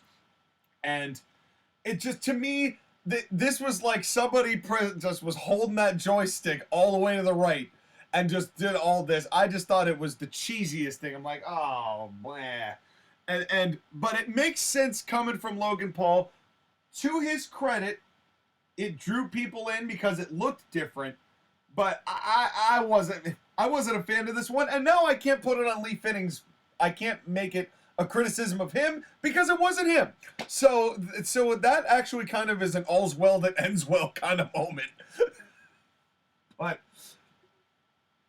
it's kind of like Logan Paul. Whether you like it or not, he is different in what he does. Yeah, it worked. I won't deny it worked, but it wasn't for me. Let me put it that way. It wasn't for me. But anyways, Logan Paul gets Cody back into the ring, goes onto the top rope, does the frog splash, and Cody kicks out. And Logan Paul is in disbelief and can't believe it.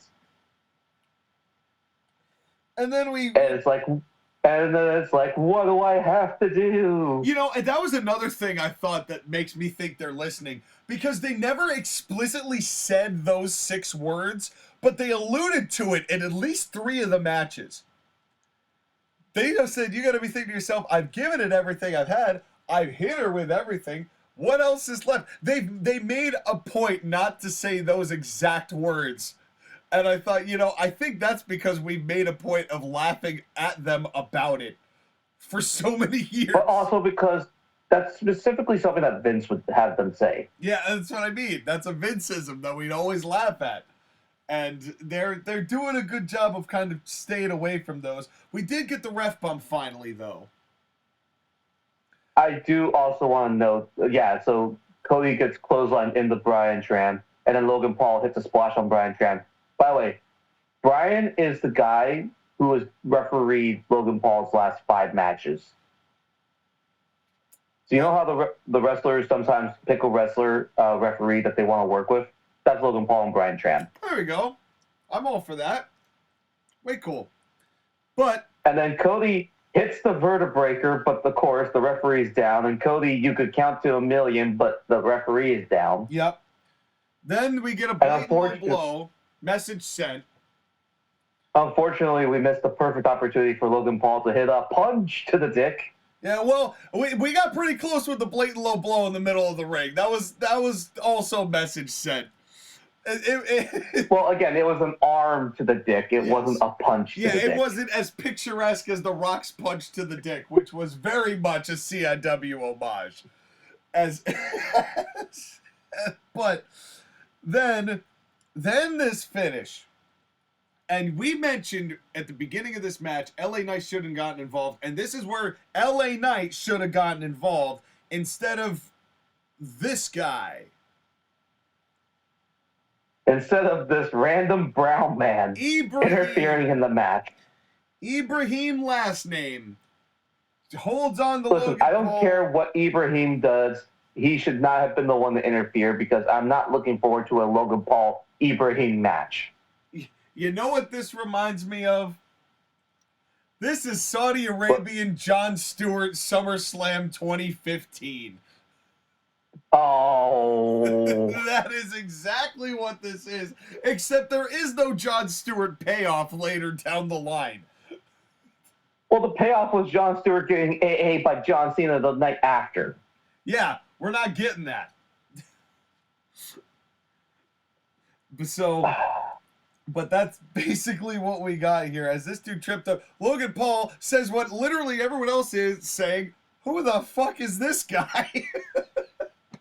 And he turns around and Cody, he goes to hit the punch and with the brass knucks and Cody blocks it, says, I'm Cody Rhodes, bitch. Hits the 3 crossroads, 1, 2, 3, and that was it. Big milk, and that's the show. I like the finish, except this should have been LA Knight. Get LA Knight in there to tease this feud and cost Logan Paul so that Cody continued doing his thing, and this was just. You want to know what they could have done, honestly? Do you want to know what they honestly could have done in order to make this happen? Yeah. Remember how when Logan Paul was on the top rope and he had the pine bottle? Yep. He should have thrown it at LA Knight after he did the spits. Yeah, that would have done it. There we go. I like that. And then where he could have gone. LA Knight gets hit in the head by the pine bottle. He sells it for a minute. And then when Logan Paul looks like he's about to win, LA Knight comes in and grabs the leg. That sounds great to me. Again, not that I don't love you, Triple H, but I can still book a little bit better than you can. Well, this one was not the greatest of his. This felt like it was almost really, really good, but I feel like what happens with Triple H main events sometimes is that he half justifies the lack of rules instead of really getting things airtight, and the logic sometimes hits and sometimes doesn't, and this is one of those times that it didn't. And it's no knock on either of these guys because the matchup itself was quite good. But I will say this as well. I am afraid that I am quite correct in that Cody Rhodes' world championship run is just not hitting the way that Roman's was, and the way that or which it's not supposed to, but I've often felt, and this is the way that Dusty was, that it's more about the chase of getting a belt than it is actually having it. So I wouldn't be surprised if we maybe see Cody lose this belt sooner than we anticipate. In that, I feel like there's a chance that Cody's going to lose the belts. And do you want to know who I think is going to cost him the belts? Randy? Not Randy. There's a certain Samoan that has yet to debut. Jacob Fatu, it's possible. I feel like that's how it goes, is that like Solo Sikoa starts worming his way back to trying to win the world title. And he loses at SummerSlam. Cody is celebrating in the ring. And Jacob Fatu comes out and attacks Cody. Maybe. It is definitely possible, but I think that now we're at the point where Cody needs to be wronged. And I mean that in a good way, but it's like, and I see people going like, does he have to turn heel now? I'm like, no, damn it. It's just that Cody is one of those wrestlers who is not meant to hold gold for long, because people far more love watching him get to it rather than him actually being it. And that's at least the way that I'm feeling about this run at the moment. We'll see what happens. It might also just be that it feels like it's all haphazardly being thrown together because they don't have anything planned until he fights a Samoan again, which is part of the problem. But it's kind of like the same thing, ironically, like Dusty, where yes, Dusty's chase of the NWA title meant something, but he had to win it, and he had to keep it for a little bit, so that way the fans wouldn't lose hope in him and be like, oh, he's never going to win the title. Kind of like how Cody was when he lost the first time to Roman. Yeah. Well, it'll be interesting to see what they do. I'm just, thankfully, hopefully, this will not end like Kofi's run did. But that's kind of how I felt they booked this a little bit. It's felt a little bit like Kofi's run because it was very much like concentrated bursts of stories like each month. The difference was that Kofi was not positioned as the face of the company, nor was he planned to be the world champion. Remember, the only reason why he got that was because Mustafa Ali got a concussion and Kofi replaced him. And then Kofi Mania was running wild, brother. But I'll say this. to the credit of that era of WWE, they didn't have to keep that belt on Kofi Kingston through SummerSlam. They did, on purpose, and I applaud them for that. Because that could have just been a fluke that they followed the wave and they had their one moment and that was their one moment. And they decided not to do that. And I commend them for that. But anyway, we have been talking for a very long time. So it's time to do some rating. Well, would you like to hear what JoshAgeddon had to say? Yeah, let's hear him agree with me and not you. Well, maybe. I'll go Because ahead. that camera shot was cool. Oh, yes, in that respect. I'll go ahead and get this out of the way. During the match, they referred to Cody's title as the undisputed WWE Universal Championship, which I made fun of, and I fucking booed at my monitor. I thought we were done with this stupid Universal shit, Triple H. Also, before the match, Michael Cole literally pointed out Sean's complaint that since Logan Paul has a titanium screw in his hand, him using brass knucks makes no sense. When I heard that, I turned into Leonardo DiCaprio pointing and whistling at his TV meme. As for the match itself, I very much enjoyed it. Cody is awesome as always, and Logan continues to impress. And the production of this match was top-notch, especially the 360 camera pan as Logan did the splash through the announce table. We even got a vertebreaker in this match. What the fuck? The only thing in this match that I didn't like was the finish. Who the fuck is this Saudi dude? Why is this random guy involved in the main event championship finish? This was fucking dumb, and it should have been LA Knight to set up the Logan Paul versus LA Knight feud, but whatever.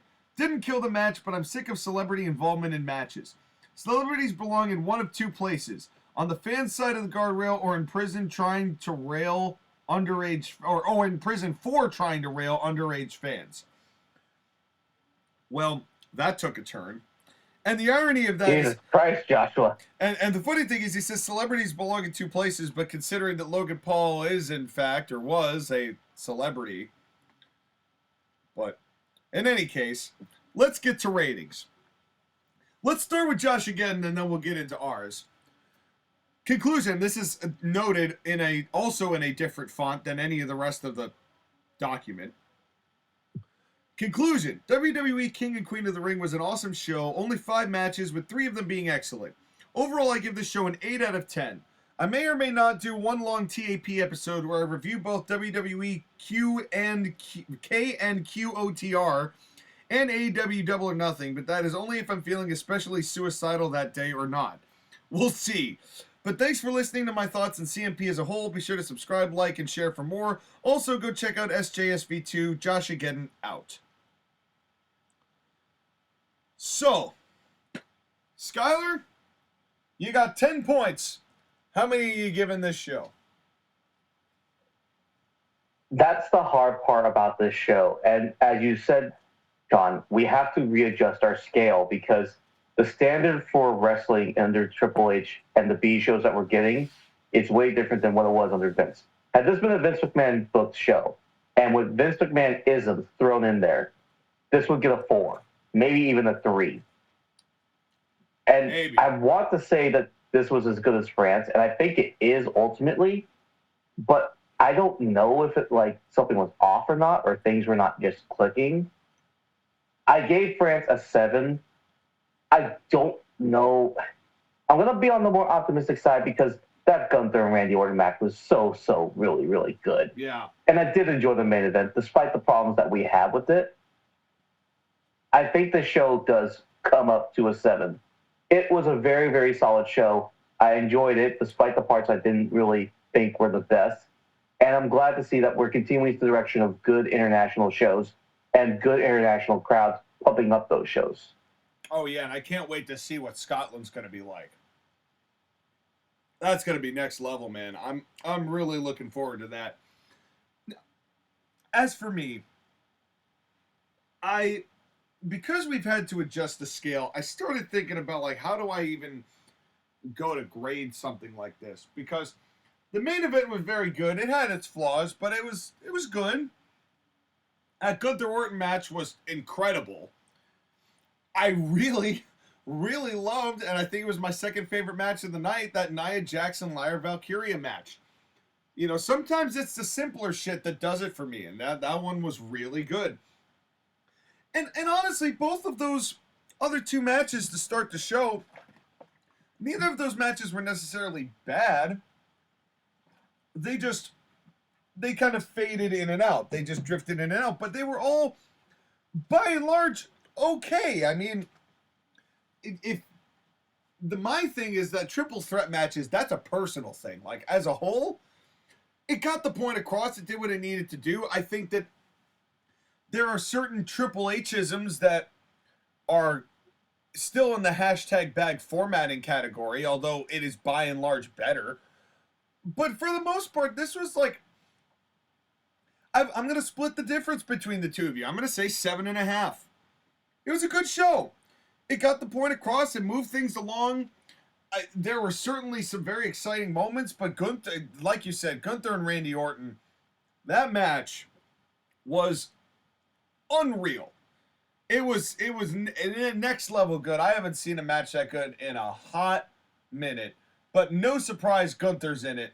And Randy Orton, he is he's a time warping wizard with a better back. And that's all we can ask for. And truth be told, if they're averaging 7.5, 7 shows on B shows, they are on their way. They are definitely on their way. But I am on my way to bed because it's been a long, long podcast. But Skyler, it's been a great podcast to be able to get back into the thick of the things, and we should do more of these sometime. Well, we're going to have to because it's only a couple weeks away, Clash at the Castle, Scotland. That's right. And the things that they have already teased are going to make that show just as good as this one, maybe even a little bit better. Maybe better. And that's always a fun thing to look forward to.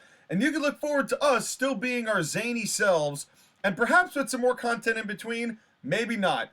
We'll find out when it happens. But folks, until then, thank you very much for listening, and we will see you right after this short commercial break.